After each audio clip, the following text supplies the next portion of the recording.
हाँ जी, good morning everyone.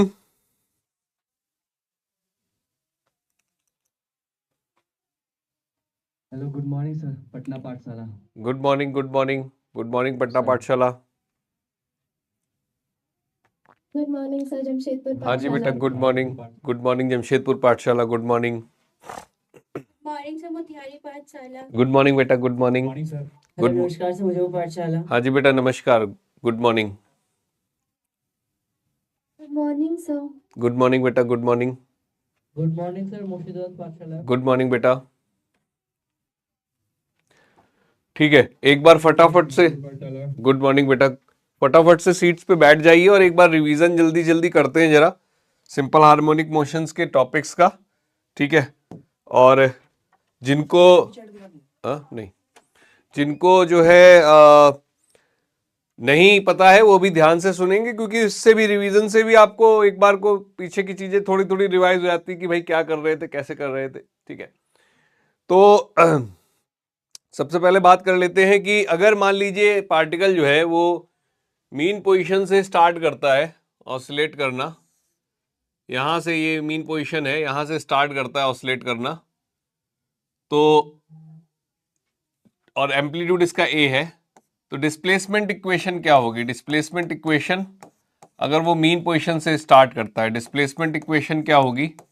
If start from mean position, if start from mean position, क्या लिख सकते हैं भाई? मीन पोजीशन क्या होगी इक्वेशन? ए साइन ओमेगा टी। हम लिखेंगे x इक्वल्स टू कितना? a sine omega T. ठीक है, ओमेगा को क्या लिख सकते हैं अगर इसको और थोड़ा मेरे को मॉडिफाई करना हो? x equals to a sine omega t को टाइम पीरियड के टर्म में लिखना हो तो क्या लिख सकते हैं? a sine 2 pi by capital T into t, है ना? और इससे भी आप अलग अलग x की वैल्यू डालकर किस टाइम पर होगा वो कैलकुलेशन कर सकते हैं। अच्छा, स्टार्ट करता है किसी फाई फेज से, स्टार्ट फ्रॉम फेज फाई, तो क्या हो जाएगा? स्टार्ट फ्रॉम फेज फाई, तो इक्वेशन क्या लिख सकते हैं अगर किसी फेज फाई से स्टार्ट करता है? x equals to a sine omega t plus phi. और इसका इनिशियल फेज क्या होगा? इस इक्वेशन से देख के कहेंगे तो इनिशियल फेज क्या होगा इसका? अगर मेरे को कोई कहता है कि इनिशियल फेज बताओ इसका क्या है, इस इक्वेशन का इनिशियल फेज क्या है? इनिशियल फेज तो बोल देंगे कितना है? फाई। कैसे इनिशियल फेज पता पड़ा? ये पूरा फेज है, टी जीरो पुट कर दिया तो इनिशियल फेज इसका फाई हो गया। कहता है स्टार्ट करता है यहां से, इसने टी बराबर जीरो पर यहां था, इसमें टी बराबर जीरो पर यहां था। कहता है स्टार्ट करता है एक्सट्रीम से, टी बराबर जीरो पर यहां है, एक्स बराबर ए पर है, तो क्या होगा? स्टार्ट फ्रॉम एक्सट्रीम, तो इक्वेशन क्या होगी? स्टार्ट फ्रॉम एक्सट्रीम, तो इक्वेशन क्या होगी? एक्सट्रीम, तो ये हो जाएगी x इक्वल्स टू कितना? a cos omega T.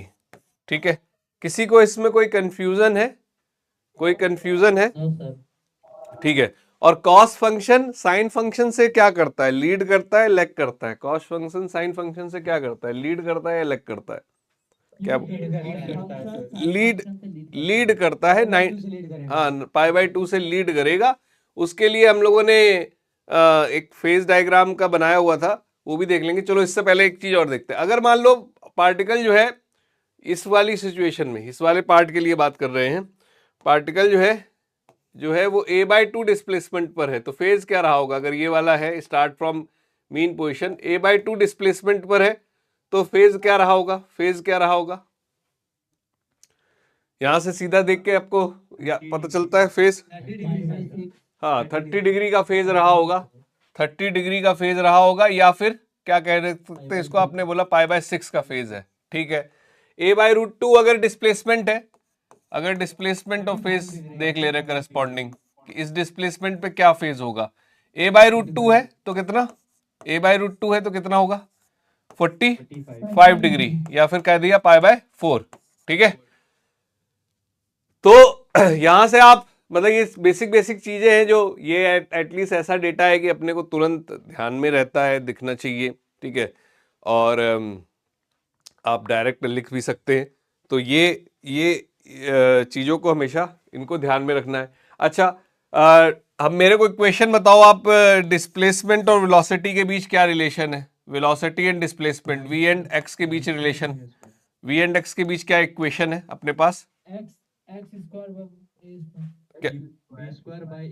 We square by a square omega square plus x square by equals to 1।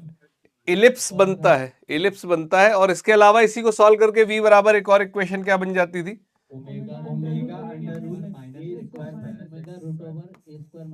A square minus x square. और एक चीज बात देखो, ये और v और x के बीच रिलेशन है ना, तो पार्टिकल ने कहीं से भी स्टार्ट किया हो, ये रिलेशन हमेशा क्या करेगा? फॉलो करेगा।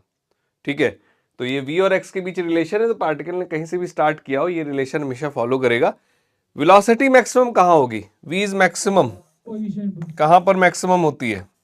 v इज मैक्सिमम कहां पर? मीन पोजीशन, मीन पोजीशन पर, जो कि हो गया x बराबर 0। ठीक है, मीन पोजीशन हमेशा x बराबर 0 पर होगी, जरूरी नहीं है, लेकिन ये वो पोजीशन है जहां जिसके अबाउट वो ऑसिलेट कर रहा है। और कैसे पता करते हैं कि कौन सी पोजीशन मीन पोजीशन है? अच्छा, कितनी होगी? पहले v इज मैक्सिमम देख ले। v is maximum, v maximum कितना हो गया? v मैक्सिमम हो गया कितना? a omega. और कौन सी पोजीशन मीन पोजीशन होती है, ये कैसे पता चलता है? जहां एक्सेलरेशन या फोर्स क्या हो? 0 हो। कभी भी मीन पोजीशन निकालनी हो आपको, ये हमेशा सेंटेंस याद रहेगा, तो न्यूमेरिकल में भी लिख पाओगे। क्या? At mean position, at mean position. और न्यूमेरिकल कभी करना हो तो सीधे इसी टर्म को करना है अपने आपको। मीन पोजीशन पर a क्या होगा? 0 और f क्या होगा? 0। अच्छा, v मिनिमम कितना होगा? जरा एक बात और बताना, v मिनिमम कितना होगा? v मिनिमम की वैल्यू क्या होगी? v मिनिमम होगा 0। और मिनिमम वेलोसिटी कहां पर 0 कहां पर है एसएचएम में? एक्सट्रीम पोजीशन पर 0 होगा। एक्सेलरेशन कहां मैक्सिमम होगा? एक्सेलरेशन कहां मैक्सिमम होगा, कहां मिनिमम होगा? एक्सेलरेशन कहां बता रहे?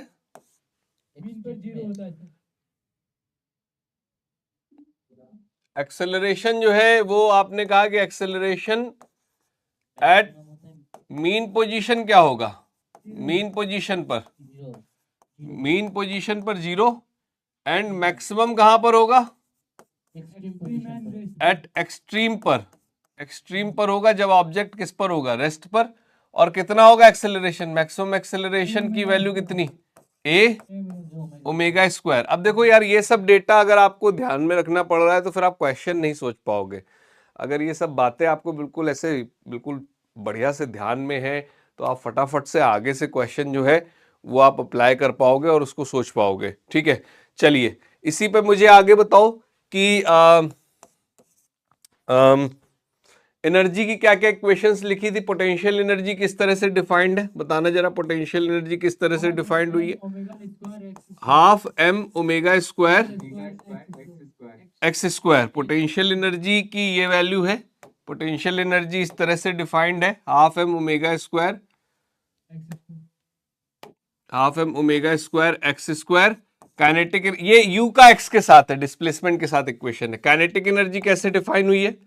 Kinetic energy half m omega square a square minus x square. और टोटल एनर्जी कितनी बनती है? टोटल एनर्जी E जो बनती है वो बनती है half m omega square a square. ठीक है, अच्छा K मैक्सिमम कितना होगा?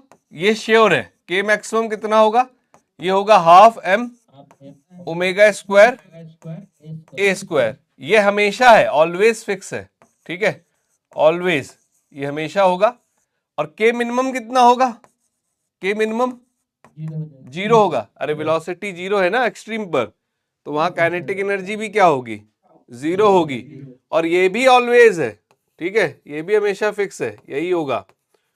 अच्छा, U मैक्स, पोटेंशियल एनर्जी का फिक्स नहीं है। हाँ, U मैक्सिमम कितना होगा? U मैक्सिमम क्या हो सकता है? U मैक्सिमम की वैल्यू वैसे तो देखी जाए half m omega square a square होगा कब? ओनली पोटेंशियल मिनिमम क्या हो? 0। ठीक है, तो पोटेंशियल को लेकर हम कभी श्योर नहीं है कि मैक्सिमम पोटेंशियल यही होगी, लेकिन काइनेटिक मैक्सिमम हमेशा श्योर है। तो कभी भी अगर रेफरेंस चेंज करेगा तो half m omega square a square जो आपको दे रहा होगा वो चीज काइनेटिक मैक्सिमम तो श्योर है। क्या वो चीज, ये चीज टोटल एनर्जी श्योर कह सकते हैं? क्या इस चीज को टोटल एनर्जी श्योर कह सकते हैं? क्या ये चीज टोटल एनर्जी श्योर कही जा सकती है? हाँ, जब यू मिनिमम 0 होगा तभी ये चीज टोटल एनर्जी बन सकती है, मगर ये चीज हो सकता है कि ये भी टोटल एनर्जी तभी है जब क्या है, व्हेन यू मिनिमम कितना है, 0। अगर यू मिनिमम का रेफरेंस आप चेंज कर दोगे तो टोटल एनर्जी क्या बनेगी? टोटल एनर्जी जो बनेगी वो बनेगी आपकी, वैसे देखा जाए तो U minimum plus half m omega square a square. और हमने यहां से एक बात और सीखी थी कि जो एनर्जी है, टोटल एनर्जी है, वो आपकी काइनेटिक से कम भी हो सकती है। टोटल एनर्जी जो है, माइक बेटा म्यूट रखो, किसी का या तो वो कर रहा है। टोटल एनर्जी जो है काइनेटिक के मतलब बराबर भी हो सकती है और बड़ी भी हो सकती है, ठीक है। लेकिन पोटेंशियल के लिए क्या पढ़ा था हमने? पोटेंशियल के लिए पढ़ा था कि पोटेंशियल एनर्जी या तो मतलब कि जो टोटल एनर्जी है वो पोटेंशियल एनर्जी से या तो क्या होगी, बड़ी होगी या उसके बराबर होगी। कभी भी पोटेंशियल एनर्जी टोटल एनर्जी से ज्यादा नहीं होगी। काइनेटिक के साथ में कुछ भी हो सकता है, क्योंकि वो कम छोटा भी बन सकता है, क्योंकि ई जो है वो यू प्लस के दोनों से मिलकर टोटल ई बन रहा है, और यू की वैल्यू माइनस प्लस कुछ भी लिखी जा सकती है, क्योंकि वो रेफरेंस के ऊपर डिपेंड करती है। डेल्टा यू फिक्स है, यू मिनिमम और यू मैक्सिमम का डिफरेंस फिक्स है। अगर मेरे को कोई कहे कि you maximum minus you minimum, इसकी अगर कोई बात करे तो ये हम कह सकते हैं कितना आएगा, हाफ एम ए स्क्वायर, और ये हमेशा है, ऑलवेज, है ना। क्या बेटा इसमें किसी का कोई डाउट है? आपको पूरा पिक्चर क्लियर है? ठीक, चलिए अब मुझे बता दीजिए कि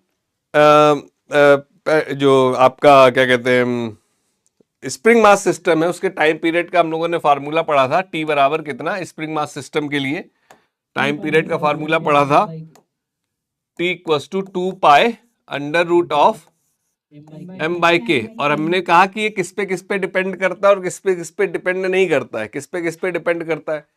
डिपेंड किस पे करता है? अगर इस पे बात करें, डिपेंड ऑन किस पे डिपेंड करेगा? डिपेंड ऑन किस चीजों पे डिपेंड कर रहा है? मास पर, ठीक। और किस पर डिपेंड कर रहा है? स्प्रिंग कांस्टेंट पर, ठीक है। इंडिपेंडेंट है, किस पे डिपेंड नहीं कर रहा है? इंडिपेंडेंट है,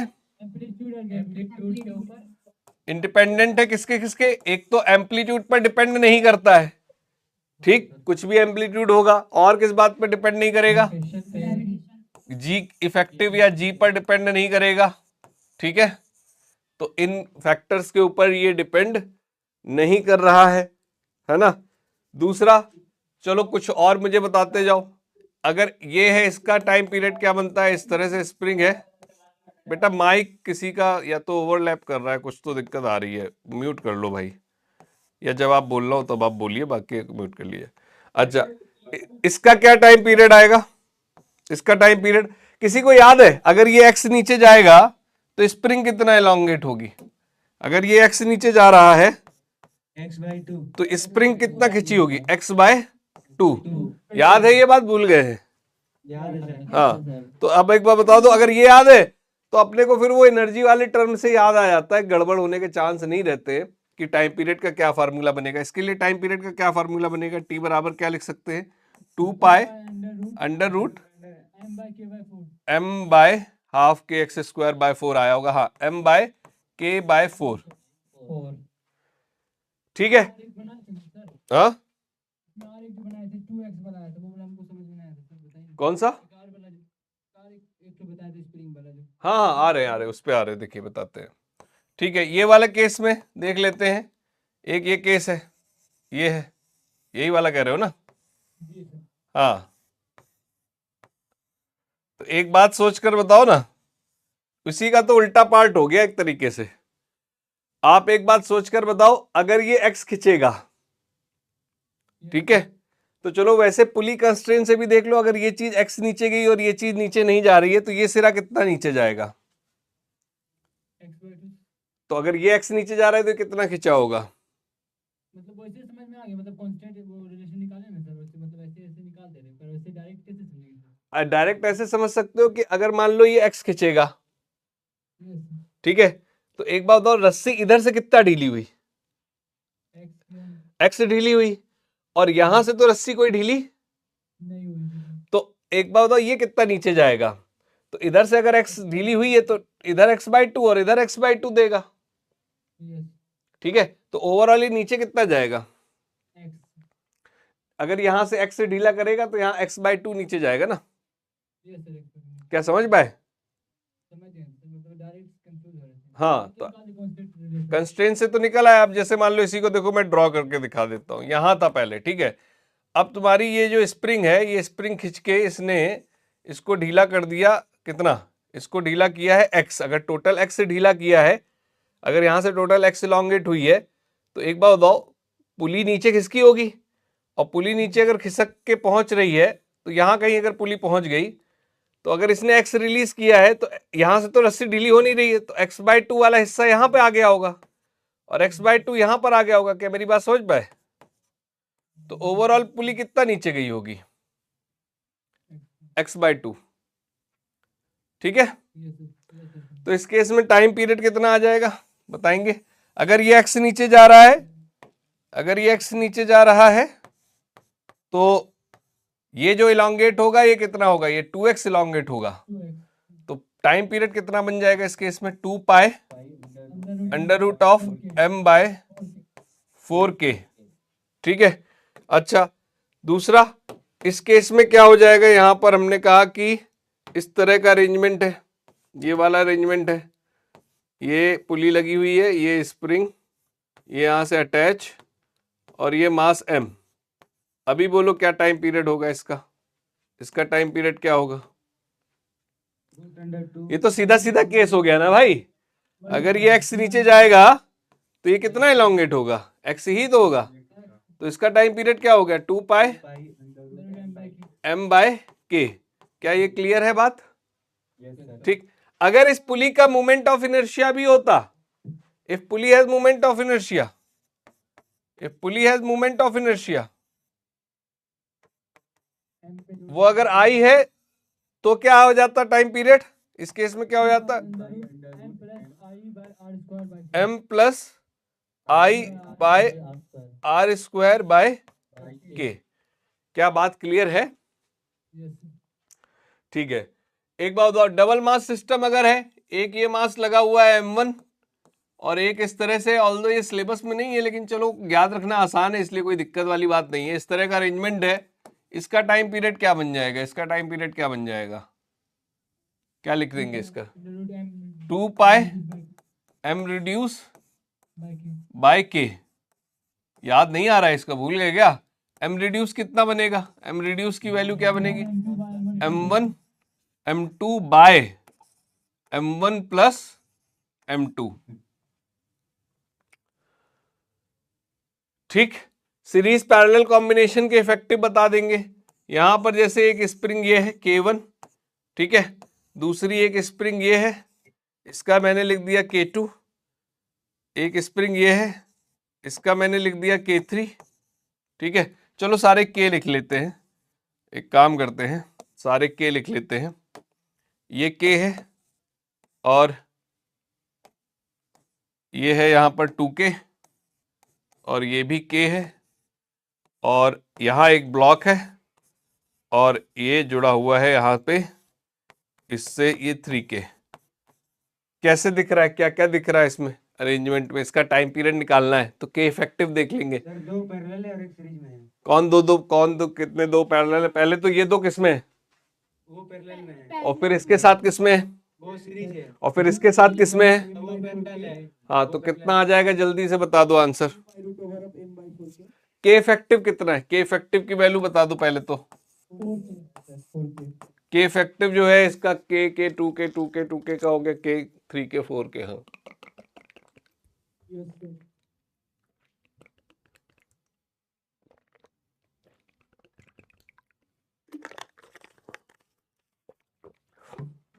भाई मेरे के और के ये दोनों किस में हो गए? पैरेलल में। तो इनका रिजल्टेंट हो गया 2k, ओके। और ये 2k हो गए किसमें? सीरीज में। Yes sir. तो k1 k2 bye k1 plus k2 करोगे सीरीज के लिए, क्या फार्मूला होता था? के सीरीज के लिए क्या फार्मूला था सीरीज में जब होगा?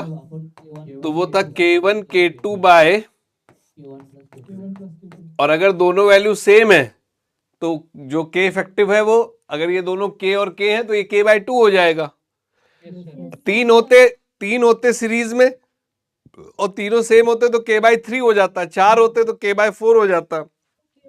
तो फिलहाल k और k पैरेलल में 2k हो गया, और 2k सीरीज में, तो k बाय 2 करेंगे तो 2k सीरीज में, तो k बचा इधर k, इधर 3k, k इफेक्टिव कितना आ गया? अरे इसमें कोई डाउट है क्या भाई?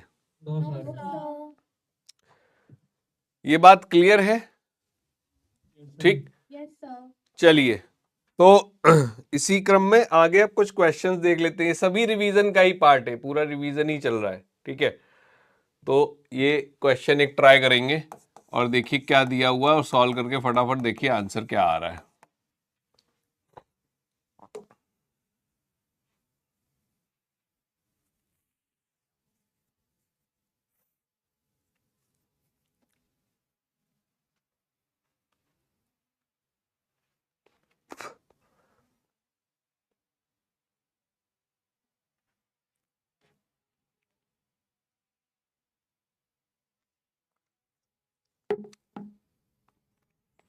ये क्या दिया हुआ है, इसको पता कर पा रहे हो? फ्रिक्वेंसी क्या, ये क्या है? एफ है, ओमेगा है, क्या है ये? ओमेगा है सर। एसएचएम में अगर फ्रिक्वेंसी, एंगुलर फ्रिक्वेंसी लिखा है तो वो फ्रिक्वेंसी मत समझ लीजिएगा, वो क्या है? ओमेगा। ओमेगा है, ठीक है।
यहाँ थोड़ी सी एक मिस्टेक भी है, ये इसको ना, इसने यूनिट वाइज सही नहीं लिखा है, ये रेडियन पर सेकंड होना चाहिए था, ठीक है।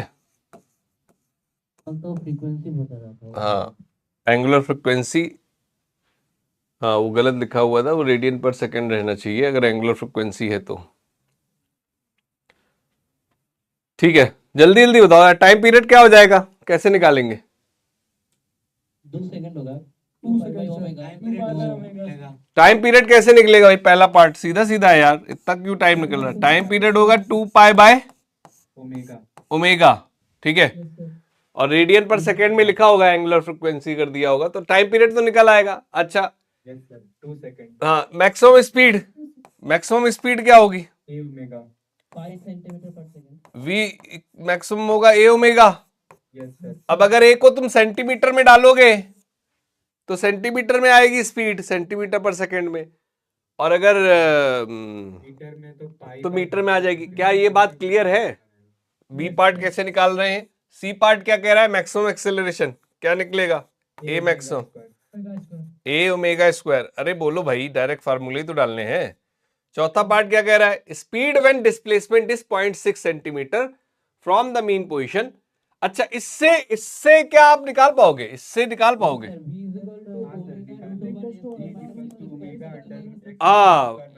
0.8 पाई आ रहा है। डी सीधा लगा दोगे, कौन सा फार्मूला डी के लिए, v equals to omega under root a square minus x square.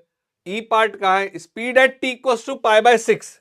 लेकिन क्या इतने से निकल पाएगी, कोई बात नहीं, इतने से नहीं निकल पाएगी, टाइम की बात आ गई ना अब इसमें। और टाइम की बात आ गई तो आपको जानना क्या सबसे ज्यादा जरूरी है कि स्टार्ट कब किया है उसने, तभी तो आप डिसाइड कर पाओगे ना।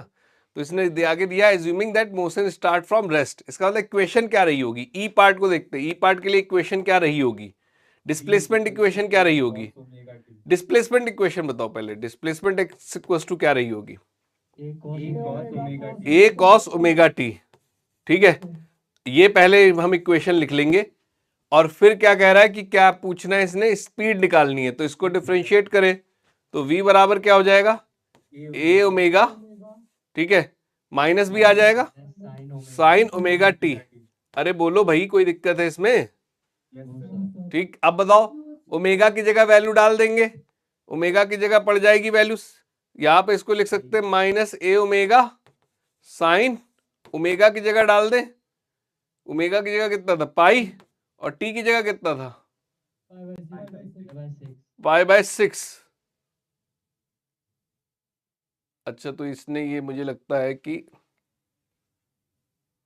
कट नहीं रहा है ना, ये एंगुलर फ्रिक्वेंसी, ये वर्ड गलत लिख दिया है बस, यहाँ ये फ्रिक्वेंसी ही था, फ्रीक्वेंसी होता है। हाँ ये एंगुलर नहीं लिखता, ये फ्रिक्वेंसी होता, क्योंकि चलो कोई बात नहीं, खैर ये अभी सॉल्व नहीं हो पाएगा फिर, लेकिन बात समझ में आ गई ना कि कैसा करना होता है, क्या करना होता है। ठीक है, चलिए भाई अगला क्वेश्चन देखते हैं, ये आ जाते हैं, ये भी रिवीजन का ही पार्ट है, डाल देता हूँ इसमें भी रिवीजन। ठीक है, चलो भाई क्या कह रहा है पार्टिकल, हाँ हेलो, हाँ जी, हाँ जी बोलो। t इक्वल्स टू 0 से शुरू हुआ था, तो a इक्वल्स मतलब x equals to a cos omega t क्यों लिए? नहीं, ये कहाँ लिखा हुआ है, क्या क्या लिखा हुआ है, स्टार्ट फ्रॉम देखो क्या लिखा हुआ है, t बराबर 0 पर कहाँ है वो, क्या सर? t बराबर 0 पर है कहाँ पर वो, रेस्ट पर। हाँ तो रेस्ट में मतलब कहाँ से स्टार्ट हुई है, मतलब कहाँ पर शुरुआत में, कहाँ पर होगा, एक्सट्रीम पर या मीन पोजीशन पर। मतलब v equals to 0, v equals to 0 मतलब एक्सट्रीम पोजीशन। Okay sir. हाँ तो v इक्वल्स टू 0 मतलब एक्सट्रीम पोजीशन है, तो भी डिस्प्लेसमेंट मैंने ये लिखा। ठीक है, हाँ सर, मतलब वो समझ गए। हाँ सर। चलो भाई ये बताओ, इसमें क्या कह रहा है, particle start from mean position and move toward extreme position as shown. ठीक है, एम्पलीट्यूड ए है, ठीक है। ऑल्सो राइट द इक्वेशन, इसकी सिचुएशन के हिसाब से इसके लिए अगर इक्वेशन लिखेंगे तो x बराबर हो जाएगा कितना, ये x में है तो x लिख लेते हैं, x बराबर a साइन ओमेगा टी। ठीक है, चलो भाई अब आप बताते जाओ इसकी क्या इक्वेशन होगी, x इक्वल्स टू हो गया कितना, a कॉस ओमेगा टी। ठीक है, इसकी इक्वेशन बता दो क्या हो जाएगी, नहीं, t बराबर 0 पर ये कहाँ है, चेक किया करो ऐसे, t बराबर 0 पर x बराबर a पर है ना, और ये t बराबर 0 पर कहाँ है, माइनस a, तो इक्वेशन क्या रही होगी इसकी, अबे a साइन कहाँ से हो जाएगा, एक्सट्रीम पर है भाई मेरे, माइनस a कॉस t 0 रख के देख लो, x की वैल्यू माइनस a आ रही है। ठीक है, चेक भी कर सकते हो ऐसे, कभी आपको इक्वेशन कोई कहता है और ऑप्शन दे देता है तो आप t0 रख के इक्वेशन की वैल्यू पे चेक भी कर सकते हो। चलो इस पे बताओ, ये बताओ ये क्या लिख, x इक्वल्स टू आपने बोला कितना, a बाय 2 है ना,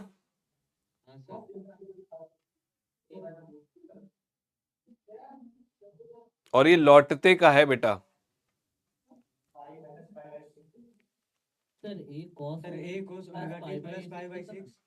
पाई बाय 6 नहीं, नहीं पाई बाय 6 का मतलब हो गया 30, नहीं गलती, हाँ ठीक से सोच के देखो आराम से,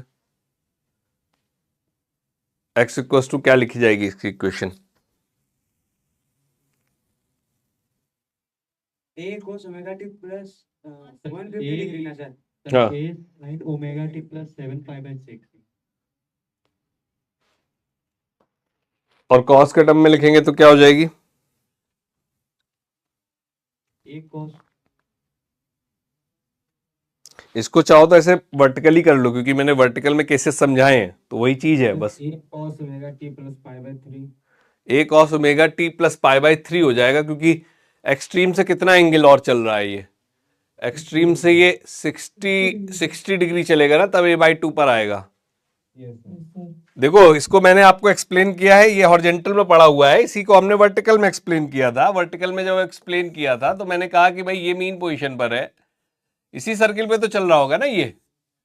अभी ये कहाँ जा रहा है? मीन से दूर जा रहा है कि मीन की तरफ जा रहा है? तो मेन की तरफ जा रहा है। जब ये यहां पर बॉल थी, यहां से शुरू किया इसने, ठीक है, जब ये मीन से दूर जा रहा होगा तब बॉल यहां पर रही होगी, तो फेज ये बन रहा होगा ना, कितना? 30 degree. 30 degree yes sir extreme पर पहुंचा, और जब वापस आ रहा होगा तो यहां पर होगा ना, 30 डिग्री तो यहां से 30, एक्सट्रीम वैल्यू से कितना?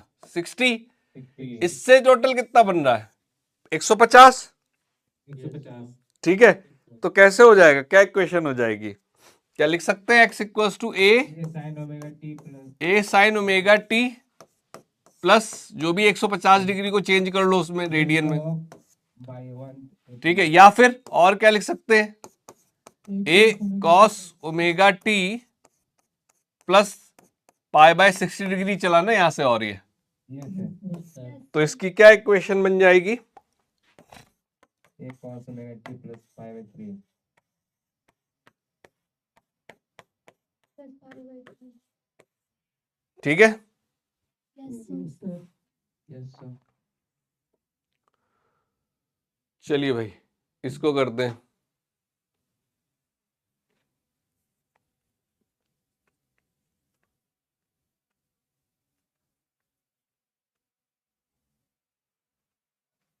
थोड़ा दिमाग लगा के करोगे तो लिख लोगे equation. a cos omega t plus pi by 4 a cos omega t plus pi by 4 x equals to, ये मीन की तरफ जा रहा है, ठीक है, x equals to a cos omega t plus pi by 4। जिसको समझ में नहीं आया वो बताओ, सोचो एक बार, थोड़ा सर्किल से सोचोगे आसानी से निकाल लोगे।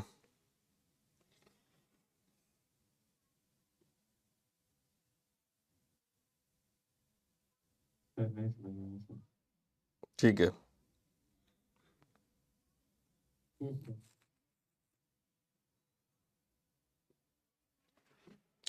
सर्किल से सोचो ना, सर्किल से सोचो।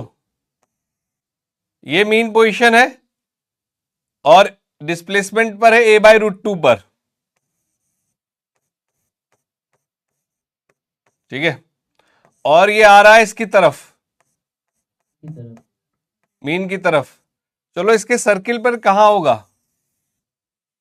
अगर मैं सर्किल पे सोचूं इसको, और हमने जो केसेस पढ़े हैं उसके हिसाब से, जब बॉल यहां थी तब ये यहां से ऊपर जा रहा होगा पॉजिटिव डायरेक्शन में।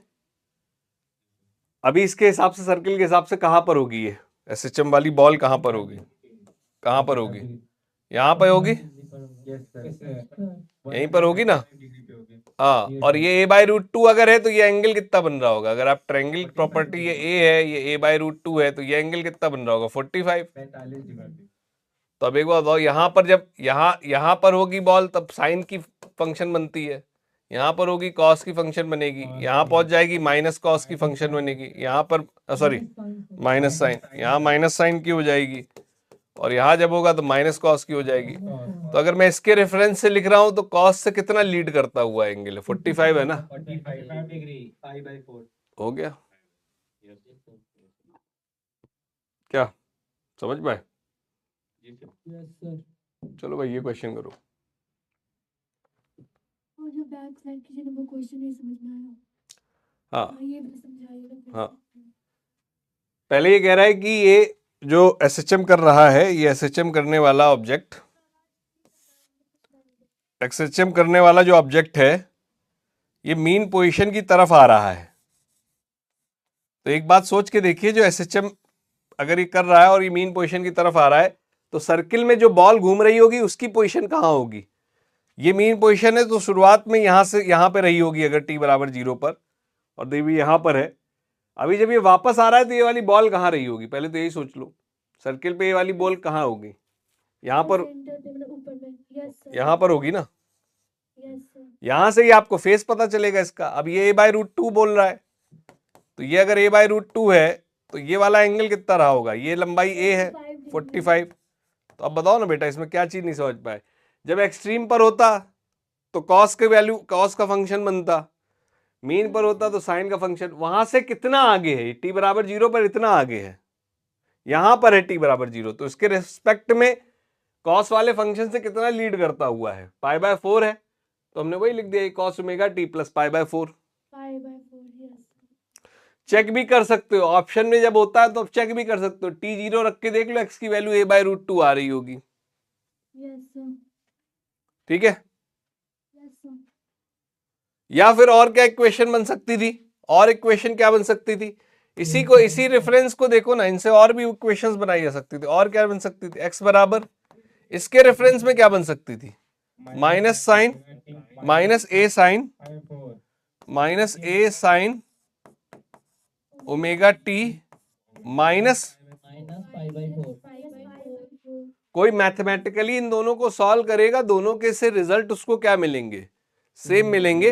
लेकिन मैं यहाँ पे फेजर वाली चीज का इस्तेमाल करते हुए इसका अंदाजा लगा ले रहा हूं। इसके रेफरेंस में लिखूंगा तो कितना हो गया? तो इसके रेफरेंस में π/2 प्लस π/4, तो कितना हो गया? पाई प्लस π/2 प्लस π/4 कितना हो जाएगा? तो ये x बराबर लिखा जा सकता है a sine omega t plus π/2 plus π/4। Yes sir. Phasor का तो इक्वेशन से देखते चले जाओ, जितनी चाहो उतनी इक्वेशंस लिख दो। ठीक है, चलिए इस क्वेश्चन को ट्राई करेंगे।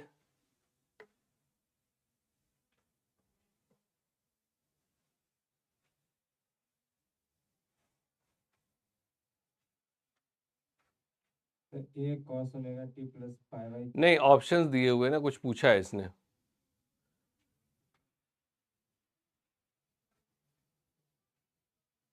ऑप्शन नंबर 4 वो नहीं।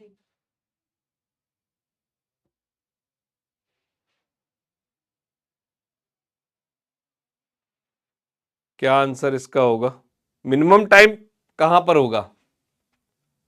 ये तो सीधा देख के भी पता चल जाएगा।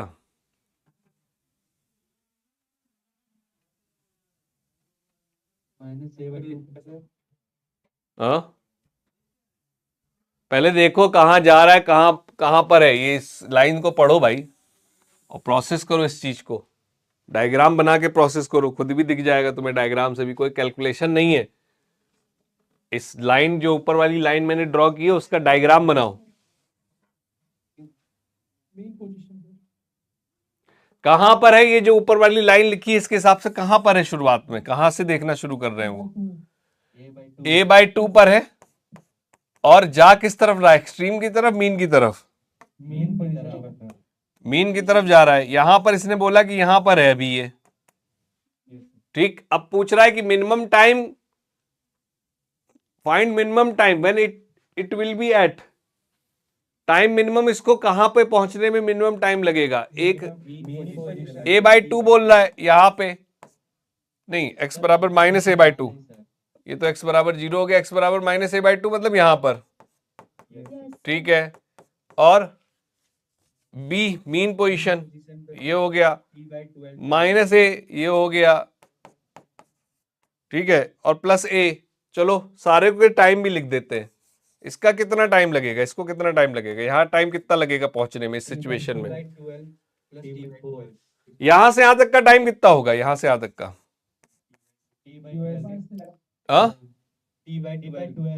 t/12 होगा ना भाई।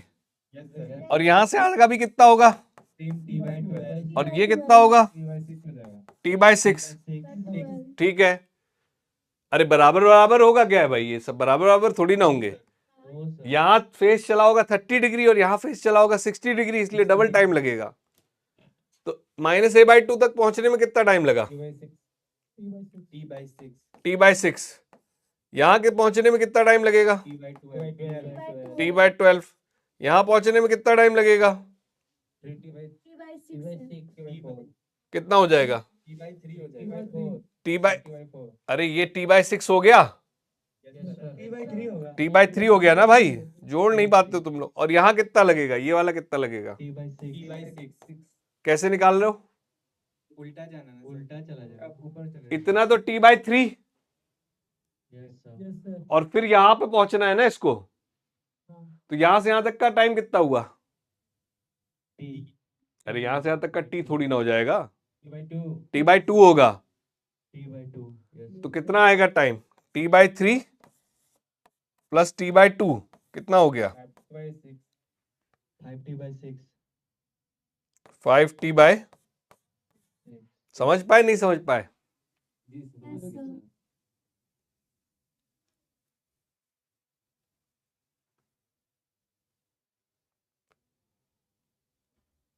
डी हो जाएगा सर। तब हाँ इन पोजीशन 30 डिग्री कवर करना पड़ रहा है इसका। सही बात। चलो ये बता दो।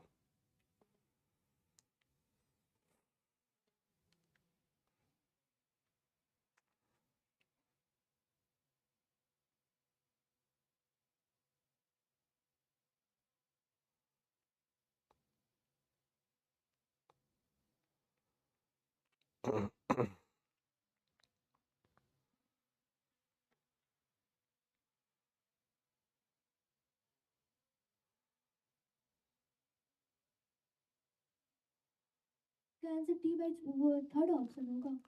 इसमें कहाँ ऑप्शन दिख रहे हैं तुमको? अरे वो पिछले वाला क्वेश्चन।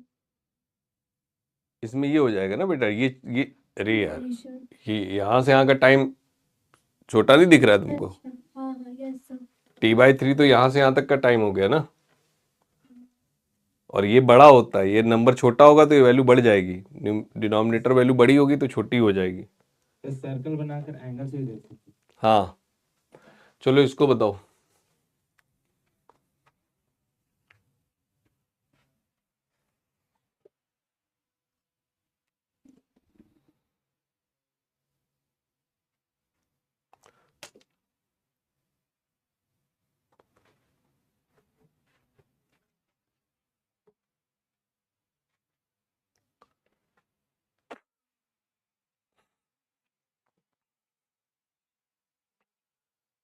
सारा डेटा दिया हुआ, बस वैल्यू रखनी है क्वेश्चन में। Sir 1 metre, sir 1 centimetre, 1 centimetre या 1 मीटर? सर मेरा मीटर आ रहा है। 1 मीटर सारा MKS में दिया है तो मीटर ही आ रहा होगा भाई। ये क्या दिया हुआ है?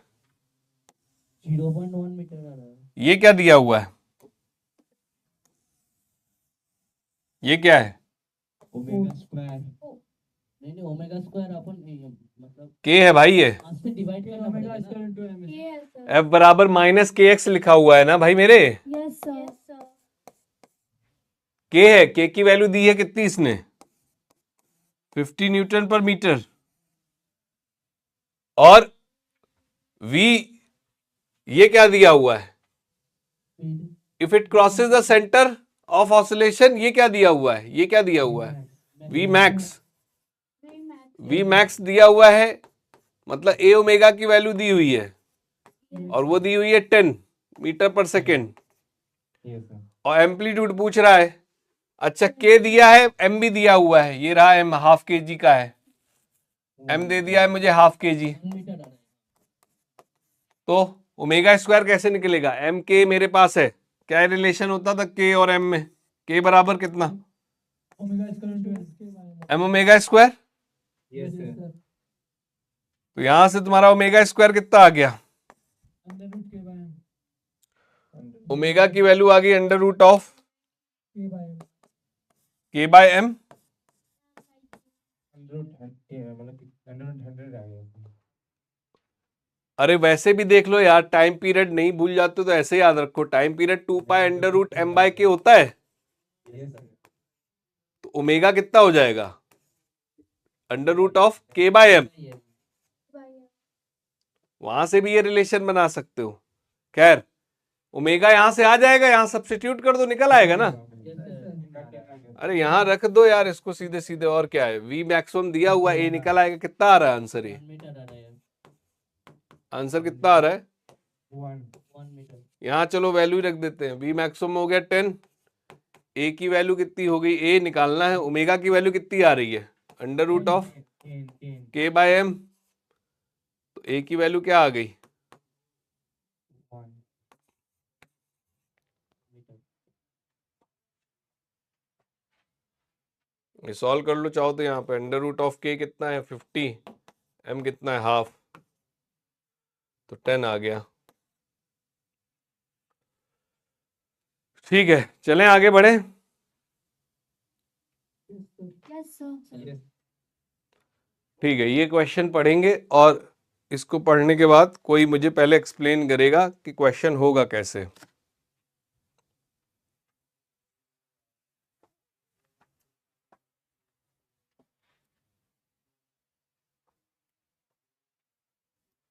क्वेश्चन होगा कैसे, कोई ये बताएगा?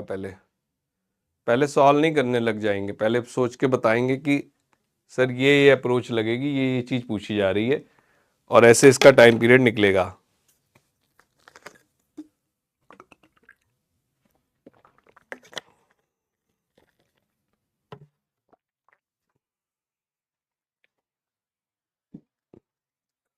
हाँ, तो इसमें फ्रिक्शन के कारण एनर्जी लॉस भी तो होगा। कहाँ लिखा फ्रिक्शन है? अच्छा वो फ्रिक्शन लेस है yes, sir। हम्म।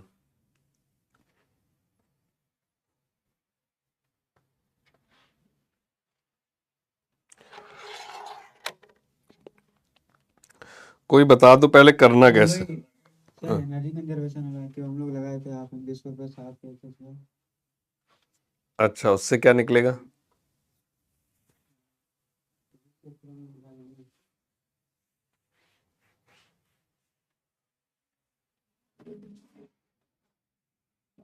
उससे क्या निकलेगा? टाइम पीरियड निकालना है। कोई बता सकता हो, एक्सप्लेन कर सकता हो कैसे कैसे करेंगे?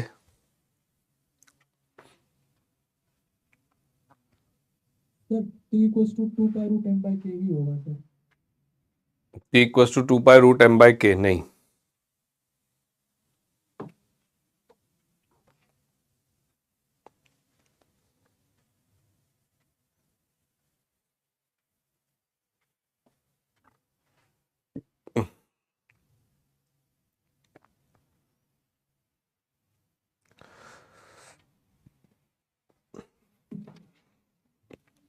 टाइम पीरियड वो होता है जो सर एनर्जी कंजर्व होगा फिर वहां से क्या क्या वैल्यू निकाल सकते हैं मतलब मास। सर हम लोग वो एनर्जी कंजर्वेशन कराएंगे, देन वहाँ से वो वैल्यू निकलेगा के का, उसको हम लोग फिर कंपेयर करेंगे। एनर्जी कंजर्वेशन लगा के क्या, कहाँ क्या कंपेयर करा दोगे? एनर्जी कंजर्वेशन से क्या कंपेयर हो जाएगा?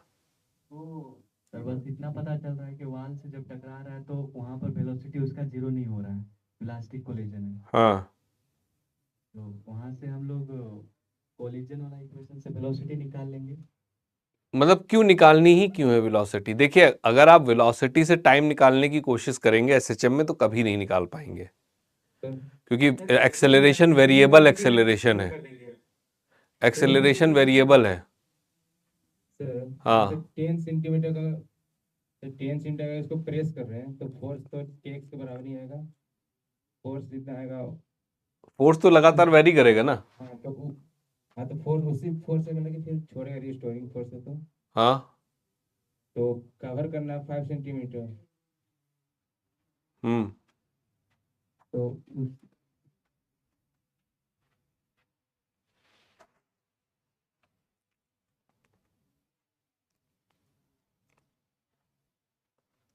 पहले देखो कि हो क्या रहा है, करना मतलब क्या सिचुएशन क्या है, पहले आपको सिचुएशन एनालाइज करने पड़ेगी। कोई इक्वेशन इक्वेशन तो बात की बात है कि क्या इक्वेशन लगाए क्या नहीं, पहले तो आप सिचुएशन सोचो ना कि अच्छा ये हुआ होगा और ये चीज इसका टाइम पीरियड होगा। सर ऑसिलेशन तो नहीं कर रहा है यहाँ पे, हाँ, एम्पलीट्यूड तो नहीं कर रहा है। एम्पलीट्यूड क्या है? 5 सेंटीमीटर नहीं, एम्पलीट्यूड तो दिया ही हुआ है ना उसने, 10 सेंटीमीटर से उसको वो किया है, कंप्रेस किया है। इस साइड में तो सिर्फ 5 इस साइड में 5 गया होगा, हाँ जाना उसको 10 था, 5 ही गया, वहां से तुरंत रिटर्न हो गया होगा, तो टाइम ओवरऑल कम हुआ होगा उसका, जितना उसको टाइम पीरियड था वो था एक्चुअल।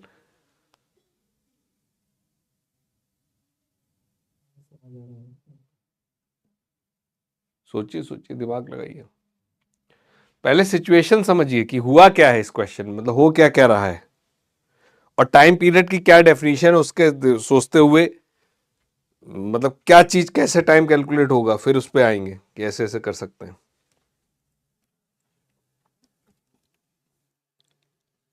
चलिए, कोई कोई सिचुएशन एक्सप्लेन कर सकता है मेरे को, वो न्यूमेरिकली नहीं चाहिए, थ्योरेटिकल चाहिए कि हो क्या रहा है। सर पहले इसको स्क्रीन की तरफ कंप्रेस किया, फिर उसको रिलीज करो तो हो गया, वॉल से टकराया, फिर वो ऑक्सीडेशन अपना स्टार्ट करता है।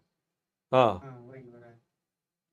पहले इसको 10 सेंटीमीटर, हाँ हाँ पहले इसको कंप्रेस किया, तो फिर ऊपर उसको रिलीज कर दिया। हाँ ठीक है, पहले इसको यहाँ कंप्रेस किया, जैसे भी आप अपना हाथ किए थे ना, सेम हाँ ये यहाँ पे इसको ऐसे ले जाके कंप्रेस किया होगा यहाँ पर, हाँ, फिर वहां से छोड़ दिया तो वो जाके ठीक। वॉल से टकराएगा। अब यहाँ से ये कर दिया तो ये जाएगा, ये इसकी कौन सी पोजीशन रही होगी, पोजीशन है। मेन पोजीशन रही होगी, और ये यहां तक जाता, हाँ लेकिन वो लेकिन उससे पहले इससे टकरा के वापस आ गया होगा। आ गया। तो टाइम पीरियड तो क्या बना होगा, पहले के टाइम पीरियड की वाइज बात कर ले, कहां से कहां तक का क्या क्या टाइम होगा। यहां से चलो इसने शुरू किया, अगर यहां पे था t बराबर 0 पे, तो टाइम पीरियड कौन कौन सा टाइम होगा, कैसे कैसे टाइम पीरियड निकलेगा, टाइम पीरियड निकलने का मतलब वापस यहीं पे पहुंच जाए उतना टाइम, यस सर। तो क्या रहा होगा यहां से यहां तक का टाइम, यस कितना t1 मान लेते हैं, फिर यहां से यहां तक का टाइम, पता है सर। रुक जाओ कितना टाइम लगा, t2, T2 फिर वापस यहां से यहां तक का टाइम T2 t2 ही होगा, यस सर। और फिर यहां से यहां तक का टाइम, T1 यही इसका टाइम पीरियड हो गया कि नहीं साइकिल का। तो क्या इसका टाइम पीरियड t जो मेरा बन गया वो बन गया t1 plus 2t2, 2t1 plus 2t2। T2 चलो भाई सोच कर बताते हैं, ये यहां से यहां तक का आधा साइकिल हो गया उसका कि नहीं, मतलब एक तरफ का, एक एक्सट्रीम से मीन तक का टाइम हो गया ना। Yes sir. तो ये टाइम क्या लिखा जा सकता है, क्या t/4 लिख सकते हैं इसको, जो स्प्रिंग मास सिस्टम का ऑसिलेशन का t/4 लिख सकते हैं या नहीं। एम्पलीट्यूड भी सर 10 सेंटीमीटर होना चाहिए। पहले इतनी बात बताओ, ये बात यहां तक की बात बताओ, ये बात ठीक है कि नहीं है।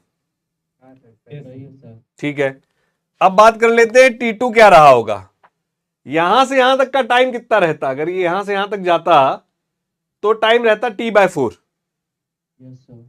लेकिन यहां पहुंच नहीं पाया, पहले ही दीवार से टकरा के क्या हो गया, और सेम वेलोसिटी से रिबाउंड हुआ है। Yes sir. तो कहीं ना कहीं देखे जाए तो ये जो टाइम था, बेसिकली देखा जाए यहां जाने और यहां तक वापस आने का टाइम एक तरीके से इस अरेंजमेंट से गायब हो गया है। जी सर। तो ये कितना है जरा एम्पलीट्यूड वाइज देखो, ये अगर ए होता तो ये कितना एम्पलीट्यूड हुआ इसका, मतलब कितना हुआ डिस्प्लेसमेंट a/2, यस सर। और a/2 का मतलब कितना टाइम लगा होगा यहां से यहां तक का, T/12 T/12 तो ये t/12 और ये t/12, यस सर। बाकी जो t/6 जाता और इधर t/6 आता वो सिस्टम में कभी आया ही नहीं कोलिजन के कारण। यस तो कितना हो गया ये, t2 की वैल्यू क्या हो गई,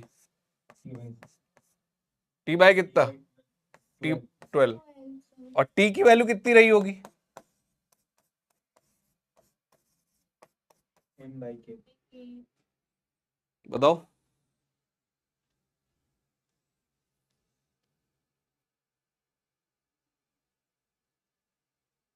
मास ग्राम में ही लेंगे या फिर चेंज करेंगे। चेंज कर दो उसको, के किस में दिया हुआ है देखो, MKS में दिया है ना, यस सर। तो इसको भी चेंज कर दो, MKS में ही रखो उसको। हाँ हाँ, ये मतलब पूरी तरह से प्योर SHM नहीं, कोलिजन हो गया, लेकिन हम टाइम तो निकाल सकते हैं ना। हाँ सर ये टाइम पीरियड कैसे, इक्वेशन कैसे लिखा सर, समझ में नहीं आ रहा। कौन सी बेटा, कौन वाली इक्वेशन, सर कैपिटल में टाइम पीरियड का लिखा जाता है 2t1 + 2t2। ये कैसे आया, हाँ हाँ, पहले एक बात ये समझिए कि टाइम पीरियड होता क्या है। टाइम पीरियड होता है वो टाइम जब चीज अपनी साइकिल को दोबारा क्या कर ले। हाँ, तो यहां एक्सट्रीम से छोड़ा इसको, यहां एक तरफ कंप्रेस किया और यहां से छोड़ा, तो टाइम पीरियड होगा क्या इस साइकिल में, होगा क्या, ये पहले यहां जाएगा, फिर यहां जाएगा, फिर टकरा के वापस आएगा और फिर वापस यहां पहुंचेगा। इस जर्नी का टाइम ही टाइम पीरियड कहलाएगा। पहली बात तो ये क्लियर कीजिए, ये समझ में आता है? ठीक है, अब दीवार भूल जाइए और मुझे एक बात बताइए कि एक स्प्रिंग मास सिस्टम था, ये अपना रिलैक्स पर था, ठीक है। अब अगर मान लो ये इसकी मीन पोजीशन है और इसको मैं यहां से इसके एक्सट्रीम मतलब किसी एक्सट्रीम तक लेकर गया और यहां से छोड़ दिया, तो ये इसके अबाउट एसएचएम कर रहा होगा। ये समझ में आता है? ठीक है, एक बात बताओ, ये एक्सट्रीम ये मीन, यहां से यहां तक का टाइम क्या होगा? ठीक है, और एक बात और बताओ, अगर मीन और एक्सट्रीम के बीच में एक a/2 का डिस्प्लेसमेंट है, जहां पर ये a है, तो यहां से a/2 तक का कितना टाइम लगेगा? t/12। ये बात समझ में आती है? ठीक है, यहां से यहां तक का टाइम t/4। ठीक, फिर ये पहुंचा होगा a/2 पे, क्योंकि 5 सेंटीमीटर है तो a/2 रहा है। यहां से यहां तक का टाइम t/12, लेकिन टकराने के बाद तुरंत इसकी वेलोसिटी सेम अपोजिट में हो गई होगी, तो क्या पूरा एसएचएम नहीं हो गया? एसएचएम जैसी कंडीशन नहीं होगी, बस आगे नहीं जा पाया। तो ये वाला टाइम जो है, अगर वो मैं हटा दूं तो बिल्कुल सेम सिचुएशन नहीं हो गई।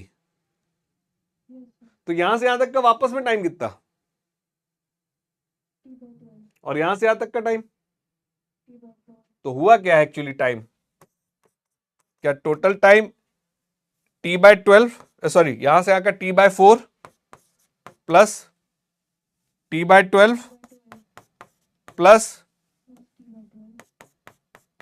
प्लस यही तो हुआ है ना, उसी को लिख दिया मैंने।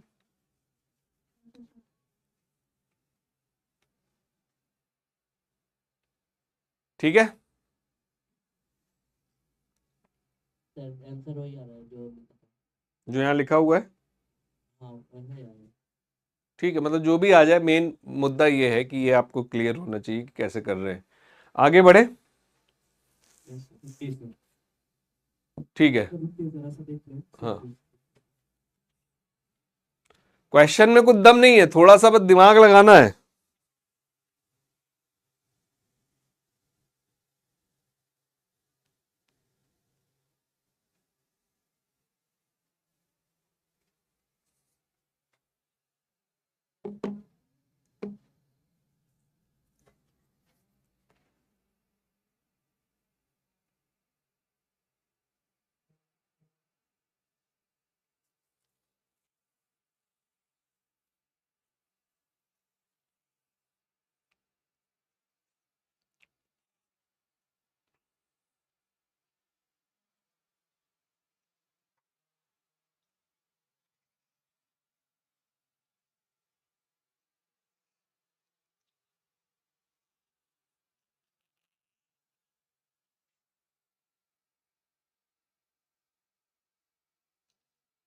आगे बढ़े बेटा।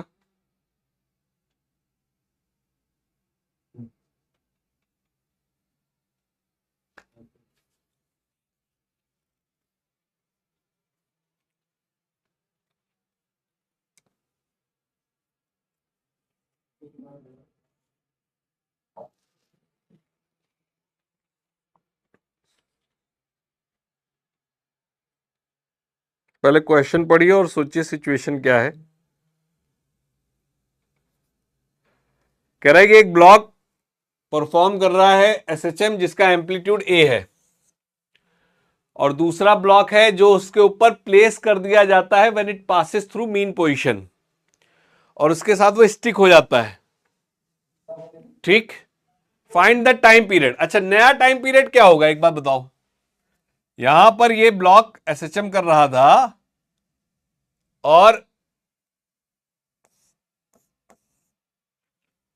ब्लॉक इस perform SHM in the block of, और ये स्प्रिंग मास सिस्टम भी है, स्प्रिंग मास सिस्टम है यहाँ पर, ये इस तरह से एसएचएम कर रहा है, ठीक है। ए और बी का मास सेम है, मास ऑफ ए, और स्प्रिंग मास सिस्टम भी है। क्वेश्चन आधा अधूरा है लेकिन मैं आपको जानकारी देता हूँ। Mass of a mass of b के बराबर है, बराबर एम के है, और ये ब्लॉक एसएचएम ऐसे कर रहा है।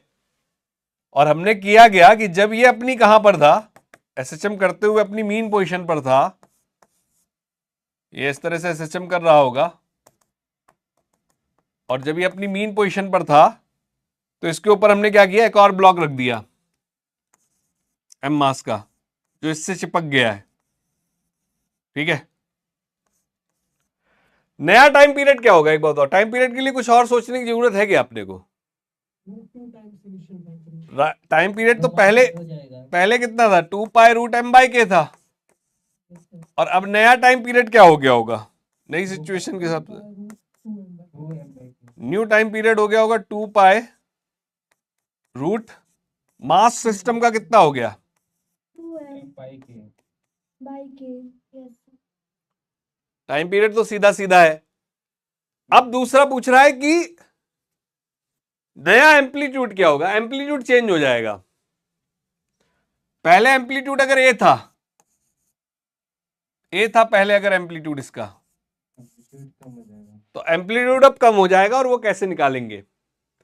पहले सिचुएशन में वी मैक्सिमम कितना था इसका, पहली सिचुएशन में वी मैक्सिमम देखो कितना था, ए ओमेगा। यहां पर इसके पास मैक्सिमम वेलोसिटी रही होगी जब ये मीन पर होगा, yes sir और अब कितनी रहेगी वो देखते हैं। तो अब जो नई वेलोसिटी होगी वो होगी वी मैक्स डैश कह देते हैं। ये नया जो वी मैक्स है ये कैसे निकलेगा इसको सोचते हैं।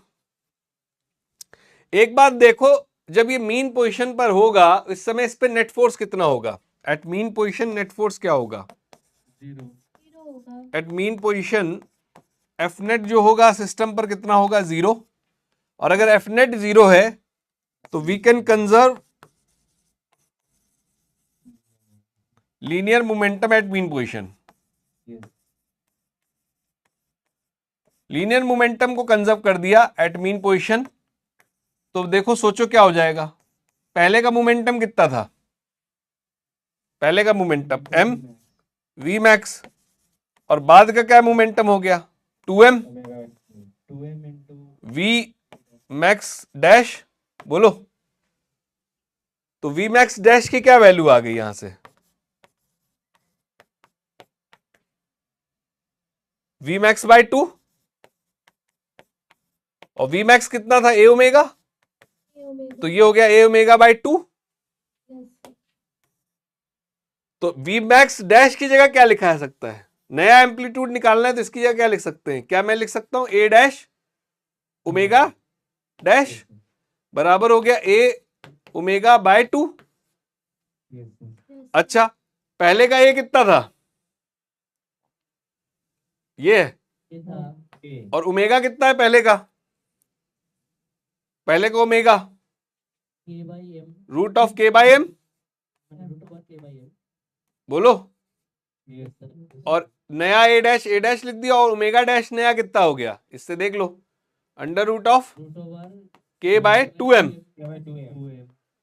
तो जरा चेक कर लो a डैश कितना आ जाएगा, निकाल लो, यहां से निकाल पाओगे a डैश, रूट के कैंसिल आउट हो गया, रूट एम कैंसिल आउट हो गया, रूट 2 ऊपर गया, तो a बाई रूट 2। देखो जरा सॉल्व करके, a बाई रूट 2 आ रहा है भाई, yes sir ये तो सॉल्व कर पाओगे नहीं कर पाओगे, अलग से करके बता दूं अगर ये कैलकुलेशन नहीं आई तो।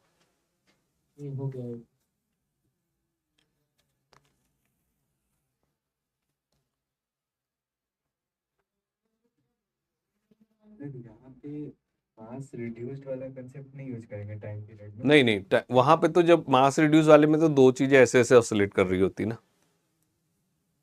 ये तो साथ में ही एक ही सिस्टम बन के तो कर रहा है, दोनों बातों में अंतर है।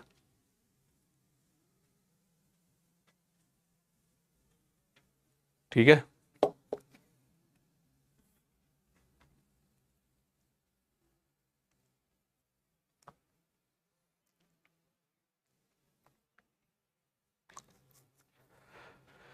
किसी का बेटा कोई प्रश्न हो तो बता दो।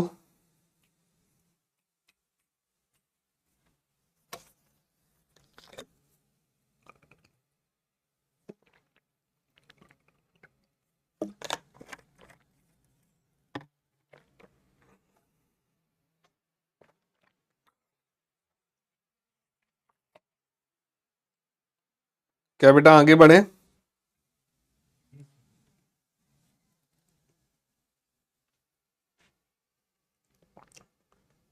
अच्छा, एक क्वेश्चन और बताना मुझे। जैसे मान लो एक स्प्रिंग, एक ऐसा अरेंजमेंट, एक पैन है, ठीक है, और इसके ऊपर एक बॉक्स रखा हुआ है, इससे चिपका हुआ नहीं है, ठीक है, एम मास का बॉक्स है, ब्लॉक है जो रखा हुआ है एक पैन के ऊपर, पैन से स्प्रिंग कनेक्टेड है।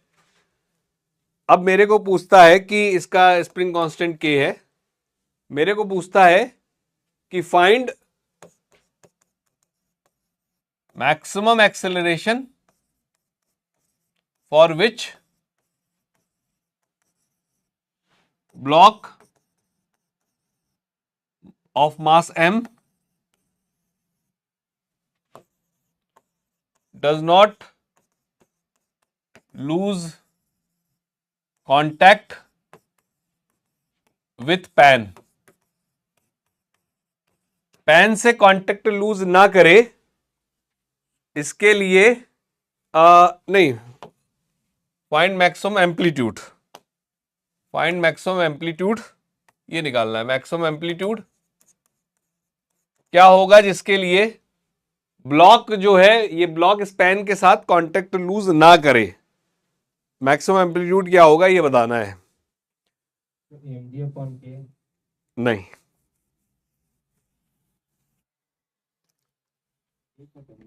हाँ, मास एम के इनके टर्म में ही आ जाएगा।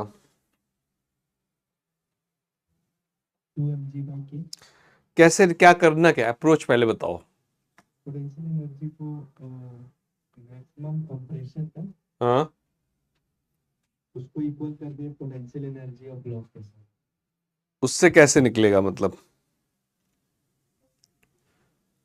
पहले तो सारी चीजें छोड़ के ये बताओ कि कांटेक्ट लूज होगा तो होगा क्यों, उसकी कंडीशन क्या बनेगी, उस कंडीशन को सोचोगे तो ही आगे सोच पाओगे। हाँ, तो अगर वो लूज है, ठीक है, तो फिर वो जो एक्सेलरेशन ए से बड़ा हो जाएगा। सर ए मैक्स को अगर जी के बराबर कर देंगे तो वेटलेसनेस वाला कंडीशन बन जाएगा। ए मैक्स को कैसे, ए मैक्स का मतलब क्या कह रहे हो, एक्सेलरेशन? Yes sir. हाँ हाँ हाँ हाँ, देखिए, हाँ देखिए, पहली बात तो ये समझना है कि कोई चीज किसी चीज से कांटेक्ट छोड़ेगी क्यों। जैसे यहां मैंने पेन रखा है, ठीक है, और मेरे हाथ से, मेरा हाथ इस पेन को कब छोड़ सकता है, पहले ये बात करें, अभी दोनों रेस्ट पर ही हैं, कब छूट सकता है एक बार बताओ। वेलोसिटी टर्म तो बाद में आएगा कि सर इसकी वेलोसिटी ज्यादा है, इसकी अभी तो दोनों की वेलोसिटी जीरो है ना, अभी दोनों की वेलोसिटी जीरो है। ये कांटेक्ट नहीं लूज कर रहा है, क्यों नहीं लूज कर रहा है? एक्सेलरेशन कम है। क्योंकि मेरे हाथ का एक्सेलरेशन, जो एक्सेलरेशन ड्यू टू ग्रेविटी है, उससे कम है। अगर मैं देखो ये फटाक से एकदम से नीचे कर दूं अपना हाथ, झटके में तुरंत, मतलब बहुत तेजी से अपना हाथ नीचे कर दूं, तो क्या ये मेरे साथ चल पाएगा? ये चल रहा होगा जी एक्सेलरेशन से और ये ज्यादा तेजी से चल गया। क्या मेरी बात समझ पा रहे हो? तो अगर ये कांटेक्ट लूज नहीं करना चाह रहा है या नहीं हो रहा है, अगर कांटेक्ट लूज हुआ भी तो इसके ऑसिलेशन में किस पॉइंट पर लूज होने की चांसेस है, मतलब एक्सट्रीम पर। अगर एक्सट्रीम पर लूज नहीं हुआ तो कहीं लूज नहीं होगा। क्या ये भी बात समझ में आ रही है? और एक्सट्रीम में भी कहां पर? जब ये ऊपर जा रहा होगा तब नहीं, जब नीचे आ रहा होगा, एक्सट्रीम से जब नीचे आ रहा होगा, अगर उस इंस्टेंट पर इन्होंने कांटेक्ट लूज नहीं किया तो पूरी जर्नी में कहीं पे भी लूज नहीं होगा। क्या आप ये बात समझ पा रहे हो? तो अगर कांटेक्ट लूज नहीं करना है, if we don't want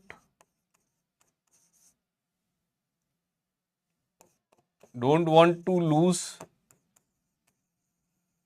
contact, तो कंडीशन क्या बनेगी? देन कंडीशन क्या बनेगी ये सोचकर बताओ। फर्स्ट से नीचे जो ए मैक्सिमम की वैल्यू होगी जी से बड़ी होगी।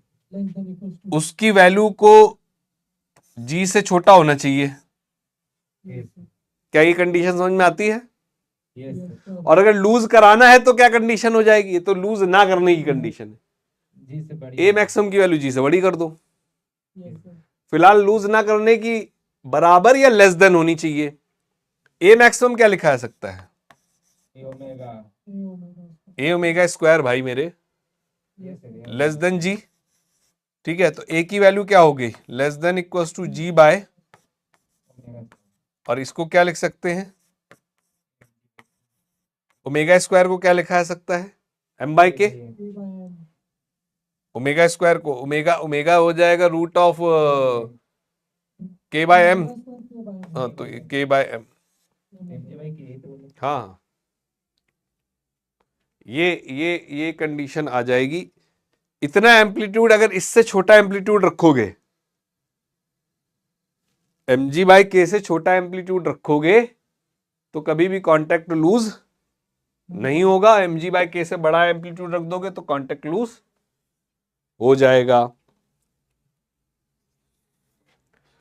ठीक है भाई। जी से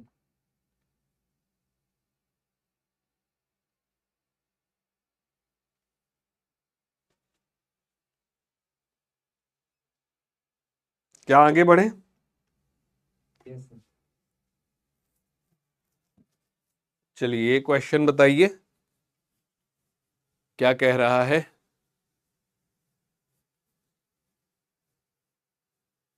अब यार इसको तो तुम बता देना यार, ये तो तुम बता सकते हो।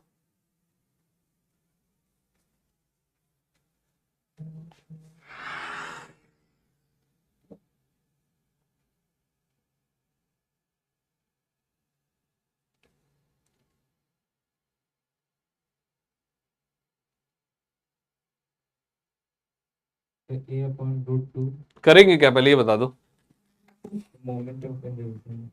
उससे क्या आ जाएगा? सर मेरे सिटी आ जाएगा। मैक्सिमम वेलोसिटी आ जाएगा एक तरीके से मीन पोजीशन पर। वी मैक्सिमम कितना आ रहा है? v/2 we by two. और इसी वी मैक्सिमम को आपने बराबर कर दिया किसके? और टाइम पीरियड कितना हो जाएगा? टाइम पीरियड भी पूछा था नहीं। ओमेगा कितना हो जाएगा? चलो ये भी देख लेते हैं। वी बाई टू बराबर हो गया ए निकालना अपने को। ओमेगा कितना हो जाएगा? अंडर रूट ऑफ के बाई एम होगा 2m। तो ए की वैल्यू क्या आ गई? एम्पलीट्यूड की वैल्यू क्या आ गई? हाँ नहीं, इसके सब में आएगा ना, इसको सॉल्व करके। तो ए की वैल्यू हो गई कितनी? ये इधर जाएगा तो √2 और अपॉन √2। वी की वैल्यू कहाँ दी हुई है? दी हुई है क्या? नहीं, एम के टर्म में आ जाएगा। हाँ, तो कितना आ गया ए की वैल्यू? ए की वैल्यू आ जाएगी v/2/√2m/k। ये हो गया ना।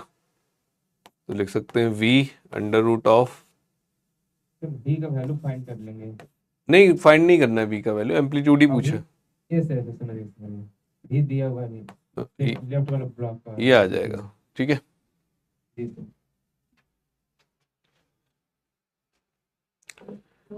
हाँ जी। सर एक बार सिचुएशन थोड़ा समझा दीजिए ना क्वेश्चन। सिचुएशन ये है कि ये जो गया इससे टकराया, यस सर और ये टकराने के बाद इससे क्या कर गया? स्टिक कर देना। तो लीनियर मोमेंटम कंजर्वेशन लगा के इस अरेंजमेंट की टोटल वेलोसिटी क्या होगी, क्या वो निकाल लेंगे?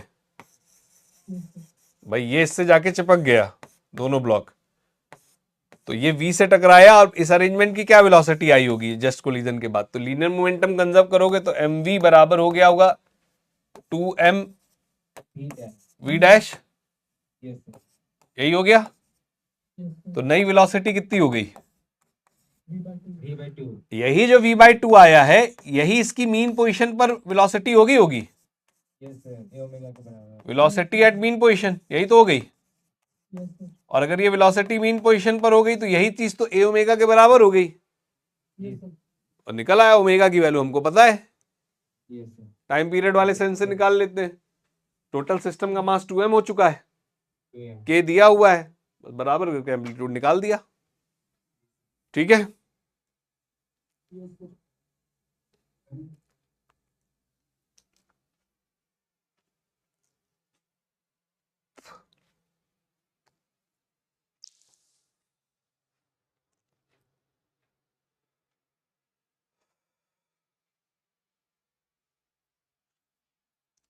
बात कर लेते हैं time period of simple pendulum. Time period of simple pendulum. Simple pendulum किसको कह रहे हैं उसको देख लेते पहले। इस तरह से हमने एक रस्सी से एक हैवी मास को हैंग कराया, इसको हम लोगों ने बॉब कहा, ये रोप हो गई और ये इसकी मीन पोजीशन हो गई। इस पोजीशन के अबाउट जो इस पेंडुलम है इसने ऑसिलेट करना शुरू किया और स्मॉल एम्पलीट्यूड्स के लिए इसका जो ऑसिलेशन है वो सिंपल हार्मोनिक माना जा सकता है, एज्यूम मतलब सिंपल हार्मोनिक रहता है अगर इसके जो एम्पलीट्यूड है वो कैसे हो, स्मॉल हो। क्या टाइम पीरियड उसका आता है तो उसको चाहे तो आप लोग डिराइव भी कर सकते हैं, नहीं तो मैं टाइम पीरियड सीधे लिखे दे रहा हूं। टाइम पीरियड जो आता है ये आता है 2 pi under root of L/G, और ये आपने काफी बार पढ़ा भी हुआ है। यहां से आप ओमेगा स्क्वायर या ओमेगा ये सब चीजें भी समझ सकते हो। ओमेगा की वैल्यू क्या रही होगी, ओमेगा की वैल्यू रही होगी अंडर रूट ऑफ G/L।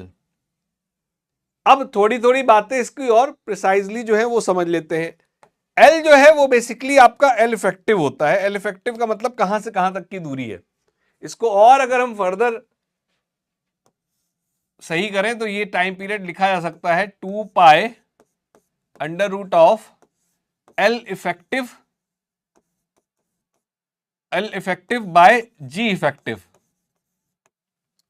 अब ये L इफेक्टिव कहां से कहां तक की दूरी है, तो ये L इफेक्टिव की दूरी जो है वो इसके सेंटर ऑफ मास से और यहां तक की दूरी है। तो ये लंबाई जो है जनरली डोरी की लंबाई को ही L मान लेते हैं, लेकिन अगर बहुत प्रिसाइजली जाएं तो और प्रिसाइजली जाएं तो इसके सेंटर ऑफ मास से यहां तक की दूरी L इफेक्टिव है। तो जब भी हमें टाइम पीरियड में रखना होता है तो हमेशा टोटल सेंटर ऑफ मास तक की डिस्टेंस रखी जाती है। ऑल्दो अगर ये डिस्टेंस निग्लिजिबल है तो हम डोरी की लेंथ को ही कंसीडर कर लेते हैं, मगर क्वेश्चन करते समय इस बात का ध्यान रखेंगे कि क्या ऐसा डेटा उसने कोई दिया है या नहीं। दूसरा जो है वो हमने कहा कि भाई जी इफेक्टिव। अब जी इफेक्टिव पे क्या चीज है उस पर भी बात कर लेंगे।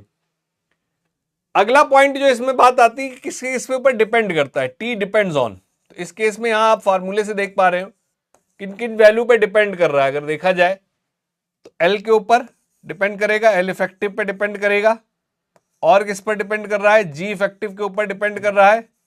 और हमें ये दिख भी रहा है कि अगर एल इफेक्टिव आपका क्या करता है, इंक्रीज करता है, तो टाइम पीरियड क्या कर जाएगा, इंक्रीज। और अगर जी इफेक्टिव की वैल्यू क्या कर रही है, इंक्रीज कर रही है, तो टाइम पीरियड क्या कर जाएगा आपका, डिक्रीज, क्योंकि इनवर्सली प्रोपोर्शनल है। यहां से प्रोपोर्शनलिटी भी देखो तो टी प्रोपोर्शनल है एल इफेक्टिव के, अगर अलग अलग देखा गया जाए।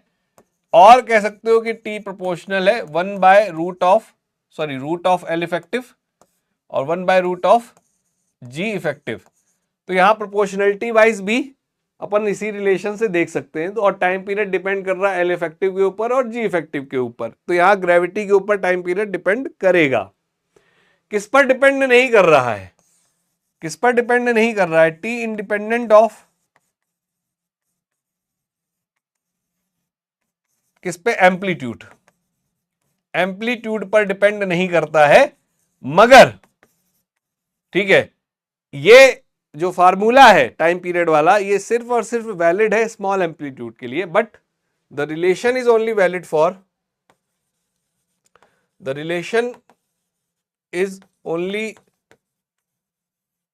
For small amplitude.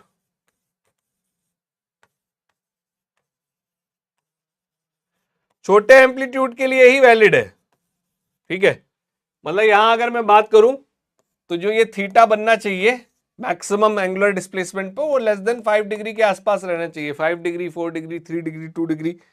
उसके लिए ये फार्मूला जो है पूरी तरह से एप्लीकेबल है, और उसी केस में ही सिंपल पेंडुलम का केस बनता है जब छोटे एम्पलीट्यूड हो। बहुत बड़ा बनाने, यहाँ बोर्ड में बना देते हम लोग इतना बड़ा, लेकिन इतने बड़े के लिए फिर वो लगभग आपको दे देगा वैल्यू, लेकिन अप्रॉक्स वैल्यू होगी उस टाइम पीरियड की। अदरवाइज हम बहुत छोटे एम्पलीट्यूड्स के लिए ही इसकी बात कर रहे होते हैं, 5 डिग्री से कम के एम्पलीट्यूड्स के लिए, जो यहाँ पर मैक्सिमम एम्पलीट्यूड बन रहा हो इसका एंगल वाइज में। तो ये आपका जो है रिलेशन है, इसके अब अलग अलग केसेस हम लोग देख लेंगे कि कैसे एल इफेक्टिव पे क्या डिपेंडेंसी है, जी इफेक्टिव पे क्या डिपेंडेंसी है। ठीक है, इसको एक बार नोट कर लीजिए। कोई आपके दिमाग में प्रश्न आ रहा हो तो भी पूछ लीजिए।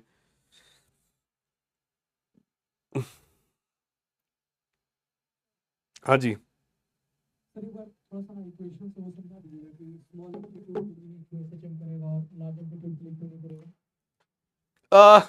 इसका एक्चुअली टाइम पीरियड का जब हम लोग रिलेशन निकालते हैं ना, तो कैसे आता है, उसके लिए हमें कुछ एजम्पशंस मानने पड़ते हैं, उसके बाद ही ये रिलेशन आता है।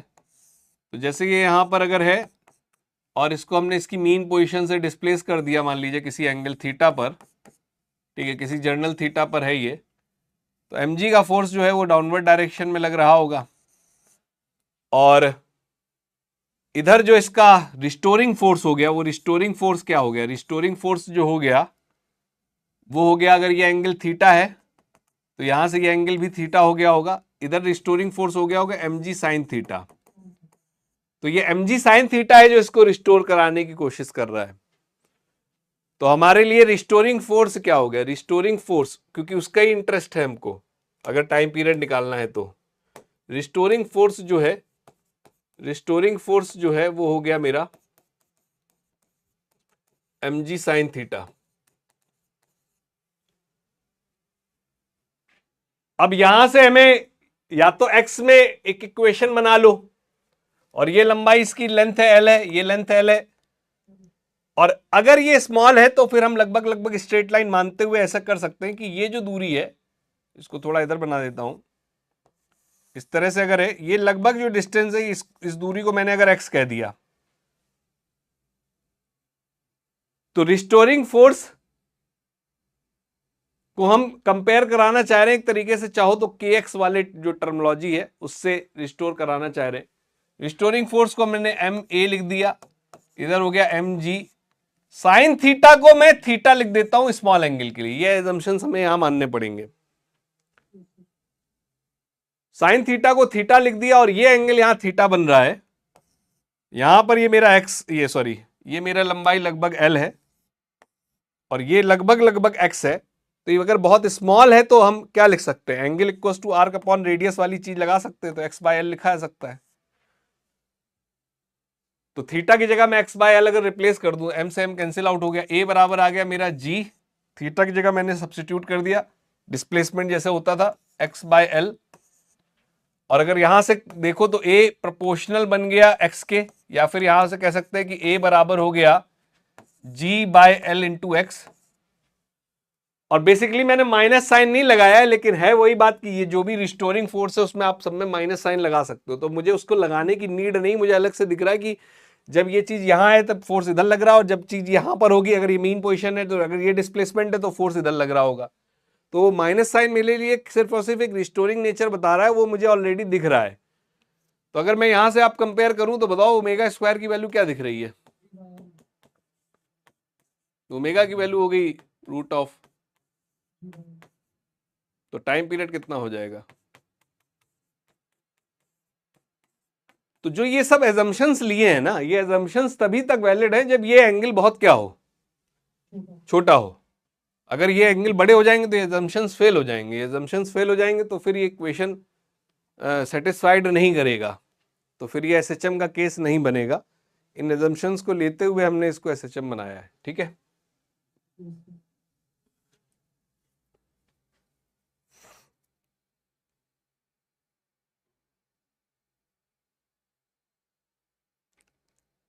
बैक साइड पे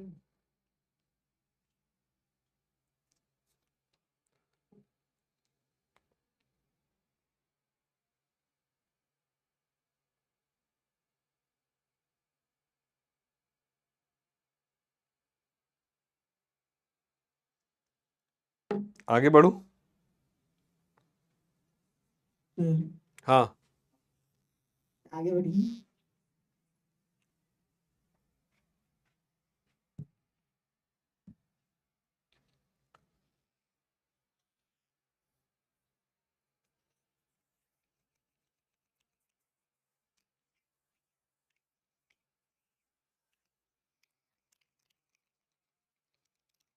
साइन थीटा को थीटा इसलिए लिख दिया क्योंकि थीटा इज वेरी स्मॉल।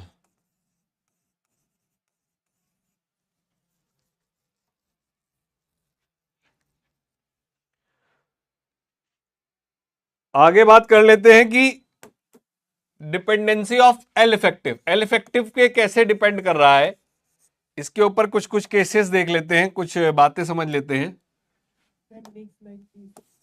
ये वाली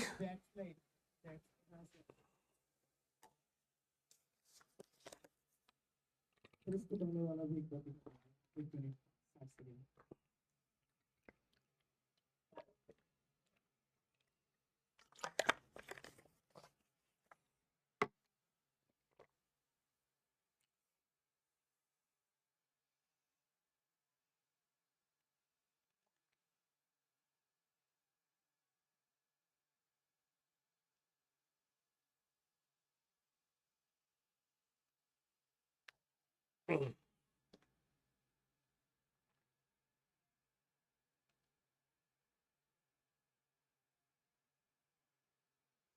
आगे बढ़े?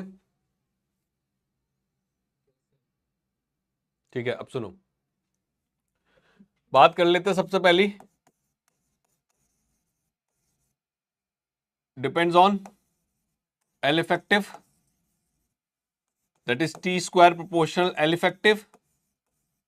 टी प्रोपोर्शनल रूट एल लिखो या T square proportional L effective लिखो।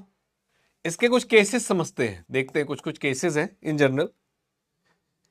एक बच्चा जो है वो झूला झूल रहा था और झूलते झूलते जो है, जो झूला समझ रहे हो ना, इस तरह से जो पेड़ों पे लगा रहता था झूला, पेड़ पर जो झूला लगा रहता है इस तरह का, समझ रहे हो ये? तो इस पे एक बच्चा जो है झूला झूल रहा है बैठ के, और झूलते झूलते जो है वो झूले पे खड़ा हो गया। तो पहले बैठ के झूल रहा था, पहले तो झूले पे बैठ के ऐसे पैर लटका के झूल रहा था, ठीक है। अब झूलते झूलते क्या किया इसने, झूले के ऊपर खड़ा हो गया, ठीक है। अभी बोलो टाइम पीरियड पे कोई फर्क पड़ेगा या नहीं पड़ेगा? टाइम पीरियड पे कोई फर्क पड़ेगा या नहीं पड़ेगा? टाइम पीरियड घटेगा बढ़ेगा, क्या होगा, क्या लगता है? हाँ, पैर का जो नीचे था वो लेंथ बढ़ा रहा था। हो जाएगा। आप एक बार देखो, इस पे एल इफेक्टिव पे कोई फर्क पड़ा है क्या? नहीं पड़ा। पैर का ऊपर चला गया। अगर बॉडी उसने अपनी खड़ी कर ली, उस पे ऊपर खड़ा हो गया, तो सेंटर ऑफ मास सिस्टम का किधर शिफ्ट हो गया? ऊपर हो जाएगा सर। ऊपर की तरफ। पहले सेंटर ऑफ मास यहां पर था, अब सेंटर ऑफ मास यहां पर होगा ना इसका कहीं। तो ओवरऑल देखा जाए तो एल इफेक्टिव क्या हुआ है? कम। और एल इफेक्टिव कम हो गया, इसका मतलब टाइम पीरियड क्या हो जाएगा? कम हुआ। कम हो गया। और टाइम पीरियड कम हो गया, इसका मतलब झूले की रफ्तार बढ़ी है या घटी है, क्या लगता है? बढ़ी है। तेज हो गया होगा, क्योंकि टाइम पीरियड कम होने का मतलब ऑसिलेशन जल्दी जल्दी कंप्लीट हो रहे होंगे। क्या मेरी बात समझ पा रहे हो? इसीलिए जब कभी देखा होगा आपने गांव में लोग झूला वूला जैसे पड़ा होता है, वहां पे अगर कहीं पे पेड़ वेड़ में कहीं झूला पड़ा हुआ है, तो लोग खड़े होकर जो है ऐसे ऐसा अपना स्पीड बढ़ाते हैं। क्या मेरी बात समझ पा रहे हो? ठीक है,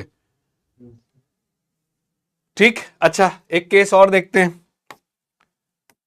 एक ये सब थ्योरेटिकली समझने वाली चीजें हैं, इसी में से सब कुछ ना कुछ ऐसे क्वेश्चन आपको पूछ सकता है एग्जाम में। एक की मान लीजिए यहां पर मेरे पास पेंडुलम है, ठीक है, और ये है मेरा आयरन का पेंडुलम, और सेम मेरे पास जो है, सेम उसका साइज का मेरे पास वुड का पेंडुलम है। किसका टाइम पीरियड ज्यादा होगा? इसका T1 है, इसका T2 है। इसका मास ऑफ आयरन जो है और mass of would mass of iron बड़ा है किससे, मास ऑफ वुड से, तो टाइम पीरियड किसका ज्यादा सेम होगा, अलग अलग होगा, क्या बोल रहे हैं? T1 बराबर होगा किसके, T2 के। अगर रेडियस दोनों की क्या है, अगर दोनों की लेंथ और रेडियस क्या है, सेम है, तो इसको थोड़ा घुमा के ऐसे भी पूछ देता है क्वेश्चन की, इसलिए लैंग्वेज समझना भी जरूरी होता है कि सेम लंबाई की डोरी में, सेम लंबाई की डोरी में सेम मास के एक आयरन बॉल और एक वुड की बॉल लटका दी, सेम लंबाई की डोरी में सेम मास के एक आयरन की बॉल और एक वुड की बॉल लटका दी, किसका टाइम पीरियड ज्यादा होगा, किसका कम होगा? सर वुड का ज्यादा हो जाएगा और आयरन का कम हो जाएगा। वुड का, हाँ हाँ, जिसका ज्यादा होगा, अरे आयरन और वुड में तुम्हें पता है ना, यस सर, वुड का ज्यादा हो जाएगा। मास वुड ज्यादा का है बॉल सर, बड़ा तो होगा। जिसका मास बड़ा होगा, जब मतलब मास इक्वल है, मास इक्वल है, हाँ, तो डेंसिटी जिसका ज्यादा होगा उसका वॉल्यूम कम होगा, यानी ग्रेविटी मतलब कि जो सेंटर ऑफ मास है ऊपर लिफ्ट होगा। हाँ, मतलब इस तरह के क्वेश्चन में जहां ये कहता है कि सेम लंबाई की डोरी में सेम मास की एक आयरन और सेम मास का एक वुड लटका दिया, तो मास पर डिपेंडेंसी नहीं है, लेकिन आप एक बात सोच के देखो कि सेम मास का आयरन और सेम मास के वुड में किसका साइज बड़ा होगा? वुड का। वुड का साइज बड़ा होगा। ज्यादा बड़े साइज की वुड की बॉल, हो सकता है वुड की इतनी बड़ी बॉल आयरन की इतनी बड़ी बॉल के बराबर हो मास में, क्या मेरी बात समझ पा रहे हो? Yes sir. तो उस लिहाज से टाइम पीरियड किसका ज्यादा हो जाएगा? जिसका साइज बड़ा है। Yes sir. ठीक, तो क्वेश्चन करते समय इन बातों का जरूर ध्यान रखिएगा। ऑल्दो मास पर डिपेंड नहीं करता है, लेकिन अगर मास की डिपेंडेंसी कोई साइज पर आ जाए तो उस चीज को थोड़ा देखकर समझ के कीजिएगा। एक केस देखिए, जैसे बताइए कि यहां पर एक, मान लीजिए सिचुएशन ऐसी है कि एक पेंडुलम में यहां पर हमारे पास पानी भरा हुआ है, ठीक है, और इस पानी को में क्या किया मैंने कि यहां पर एक छोटा सा होल कर दिया और इससे बाहर पानी निकल रहा है, पानी जो है वो बाहर निकल रहा है धीरे धीरे धीरे धीरे। ठीक, जब पूरा पानी भरा हुआ था तो इसका टाइम पीरियड T था। अब सोचकर बताओ कि टाइम पीरियड पर क्या फर्क पड़ रहा होगा जैसे जैसे पानी निकल रहा होगा? टाइम पीरियड बढ़ जाएगा, टाइम पीरियड बढ़ जाएगा सर, बढ़ जाएगा, टाइम पीरियड बढ़ जाएगा, टाइम पीरियड बढ़ जाएगा और एट द एंड क्या होगा जब पूरा पानी निकल जाएगा? Yes sir. जब हाँ जितना पहले तो टी हो जाएगा सर, उसके बाद हो जाएगा। हाँ, देखिए किसी इंटरमीडिएट सिचुएशन पर क्या होगा, किसी इंटरमीडिएट सिचुएशन पर हुआ क्या, किसी इंटरमीडिएट सिचुएशन में पानी यहां तक अगर है तो अभी इसका सेंटर ऑफ मास कहां पर है? अभी इसका सेंटर ऑफ मास यहां पर है, ये है, और बाद में सेंटर ऑफ मास कहां होगा? यहां कहीं होगा भाई, जहां वेट ज्यादा है उसी तरफ शिफ्ट हो चुका होगा, यहां कहीं होगा सेंटर ऑफ मास। तो आप एक बात देखो तो एल इफेक्टिव क्या हो रहा है आपका लगातार, एल इफेक्टिव बढ़ रहा है। तो अगर अब यहां T1 टाइम पीरियड है तो T1 की वैल्यू क्या रही होगी? T1 की वैल्यू, एल इफेक्टिव बढ़ गया है तो T1 की वैल्यू T से क्या रही होगी? ज्यादा। अच्छा, जब इससे हमने कहा कि भाई पूरा का पूरा पानी निकल गया, समझते जाइएगा, पूरा का पूरा पानी आपने यहां से निकाल दिया, अब ये खाली हो गया, अब बताइए अब कहां होगा सेंटर ऑफ मास? सेंटर पे। अब फिर से यहां सेंटर पे पहुंच गया होगा, तो अगर फिर से सेंटर ऑफ मास यहां पहुंच गया होगा तो फिर नया टाइम पीरियड क्या आ गया होगा? टाइम पीरियड क्या हो गया होगा? T टाइम पीरियड ही हो जाएगा जो शुरू में था। तो अगर इसकी कोई मेरे को सिचुएशन पूरी की पूरी बताए एक बार में कि एक पूरे भरे हुए बीकर, मतलब भरा हुआ कंटेनर से पानी लगातार लीक कर रहा है, तो टाइम पीरियड पे क्या फर्क पड़ेगा? तो टाइम पीरियड पहले तो क्या करेगा? इंक्रीज करेगा, और वापस फिर बाद में जब पूरा खाली हो जाएगा तो वापस पहुंच जाएगा अपने किस पर? ओरिजिनल इनिशियल टाइम पीरियड पर, और रिड्यूस हो जाएगा या कम होकर वापस से ओरिजिनल टाइम पीरियड पर पहुंच जाएगा। क्या ये बात क्लियर है बेटा सभी लोगों को? अपने शब्दों में थोड़ा थोड़ा लिख लीजिए ताकि आपको याद रहे। हाँ हाँ, फिर इसमें जब पानी जब नीचे से लीक होना शुरू हो जाएगा तो पहले तो टाइम पीरियड इंक्रीज होगा, फिर मतलब सडनली वो टी हो जाएगा। सडनली T हो जाएगा। हाँ, टाइम पीरियड पहले कंटिन्यूअसली इंक्रीज कर रहा होगा, इंक्रीज कर रहा होगा, इंक्रीज कर रहा होगा, और फिर सडनली टी हो जाएगा। T होकर फिक्स रहेगा। और हम तो ये मान के चल रहे हैं कि किसी तरह के कोई लॉसेस या डैम्पिंग सिस्टम में नहीं है। ठीक है, अपने शब्दों में थोड़ा सा एक दो पॉइंट आप लिख लीजिए।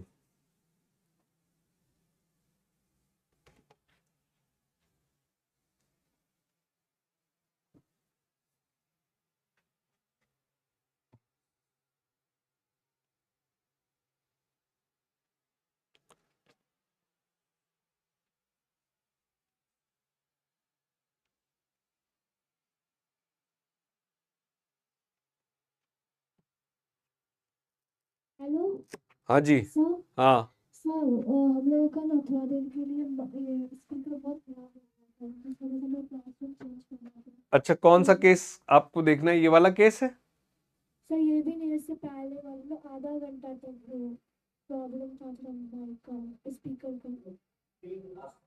का। लास्ट टॉपिक कौन सा पढ़ा था आपने? हम लोग वो टाइम पीरियड जो था सिस्टम का वही पढ़े थे, ये वाला? सिंपल पेंडुलम का। Yes sir. ये कर लिया था? नो सर ये भी नहीं, इससे पहले।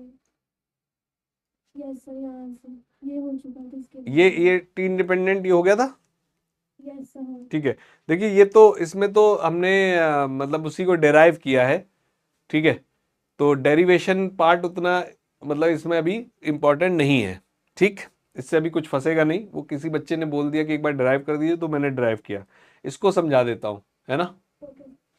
इसमें हमने ये बोला कि टाइम पीरियड जो है एल इफेक्टिव के ऊपर कैसे डिपेंड करता है, उसका केस की बात कर रहे हैं। मैंने कहा एक पेड़ के ऊपर एक झूला लगा हुआ था और एक बच्चा बैठ के झूल रहा था और फिर वही बच्चा उस झूले पे खड़ा हो गया, तो टाइम पीरियड पे क्या फर्क पड़ेगा? तो जब वो बच्चा झूले के ऊपर खड़ा हो जाएगा तो एल इफेक्टिव पे फर्क पड़ जाएगा। कैसे? पहले सेंटर ऑफ मास यहां था, बाद में सेंटर ऑफ मास यहां पहुंच गया, तो देखा जाए तो एल इफेक्टिव क्या हो गया? एल इफेक्टिव कम हो गया। एल इफेक्टिव कम हो गया तो टाइम पीरियड क्या हो जाएगा? खड़े होने से उसका टाइम पीरियड जो है वो क्या हो जाएगा? कम हो जाएगा। ठीक है, उसी तरह से मैंने कहा कि एक आयरन की बॉल है और एक वुड की बॉल है और दोनों का रेडियस सेम है। ठीक है, तो टाइम पीरियड किसका ज्यादा और किसका कम होगा? तो भाई टाइम पीरियड मास के ऊपर डिपेंड नहीं करता है। टाइम पीरियड मास के ऊपर डिपेंड नहीं करता है, इसके लिए दोनों के टाइम पीरियड क्या होंगे? सेम रहेंगे। बस ये देखना जरूरी है कि या दोनों की रेडियस सेम है या नहीं। ठीक, एक क्वेश्चन ऐसे बन सकता था कि दोनों की जो ये रस्सी की लेंथ है ये तो सेम है और दोनों बॉल के मास भी सेम है।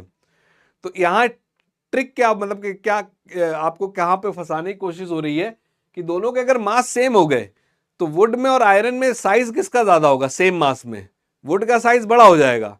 तो वुड का साइज अगर बड़ा हो जाएगा तो उसके लिए ओवरऑल इफेक्टिव लेंथ क्या हो जाएगी? बढ़ जाएगी। तो ऐसा लगता है कि मास के ऊपर डिपेंडेंसी, लेकिन एक्चुअल देखा जाए तो वो मास की डिपेंडेंसी नहीं, वो साइज की डिपेंडेंसी है। तो क्वेश्चन करते समय इस बात का ध्यान रखना है कि क्या पूछ रहा है। ठीक, इस पार्ट में क्वेश्चन में बोला हमने कि एक रस्सी से एक पेंडुलम लटकाया, उसमें पानी भर दिया और पानी लगातार धीरे धीरे इससे निकल रहा है, तो टाइम पीरियड पर क्या फर्क पड़ेगा? तो शुरुआत में जो सेंटर ऑफ मास है वो बिल्कुल सेंटर में रहेगा। जैसे जैसे पानी निकलता जाएगा वेट ज्यादातर नीचे की तरफ शिफ्ट होगा, तो सेंटर ऑफ मास भी नीचे की तरफ शिफ्ट होगा, तो एल इफेक्टिव बढ़ेगा। एल इफेक्टिव बढ़ेगा तो टाइम पीरियड क्या होगा? टाइम पीरियड बढ़ेगा। टाइम पीरियड बढ़ेगा और जब जब जैसे जैसे पूरा पानी निकल जाएगा तो पूरा पानी निकलते ही वापस से सेंटर ऑफ मास वापस से कहाँ आ जाएगा? अपने उसी सेम इनिशियल पोजीशन पर। तो वापस से फिर इसका जो शुरुआत में टाइम पीरियड था वही टाइम पीरियड हो जाएगा। तो कंडीशन क्या बनेगी, सिचुएशन क्या बनेगी कि पहले तो लगातार टाइम पीरियड बढ़ेगा और फिर अचानक से टाइम पीरियड कम होकर अपने इनिशियल पोजीशन पर, इनिशियल टाइम पीरियड पर पहुंच जाएगा। ठीक, ठीक है। बाकी नेक्स्ट क्लास में कभी इसी चीज को अपन कंटिन्यू करेंगे। ठीक है, और जी इफेक्टिव वाले जो केसेस हैं इसके पेंडुलम के, उन केसेस को करेंगे। ठीक है, ठीक है। अभी आप लोगों का ब्रेक है, ब्रेक ले लीजिए। Thank you. हाँ जी सर, जैसे एक चीज ये था पूछना था कि जो एसएचएम होता है तो उसमें जो रिस्टोरिंग फोर्स होता है, हाँ, वो हमेशा डिस्प्लेसमेंट के अबाउट होना चाहिए ना। उसकी इक्वेशन डिस्प्लेसमेंट के साथ बनानी होगी। ठीक है, और अगर वो डिस्प्लेसमेंट फोर्स की एक्स के साथ रिलेशन बन गया, एफ और एक्स का रिलेशन बन गया, तो वहां से आप ओमेगा कैलकुलेट कर सकते हो, फिर टाइम पीरियड कैलकुलेट कर सकते हो। ओके सर, हाँ। Thank you sir. ओके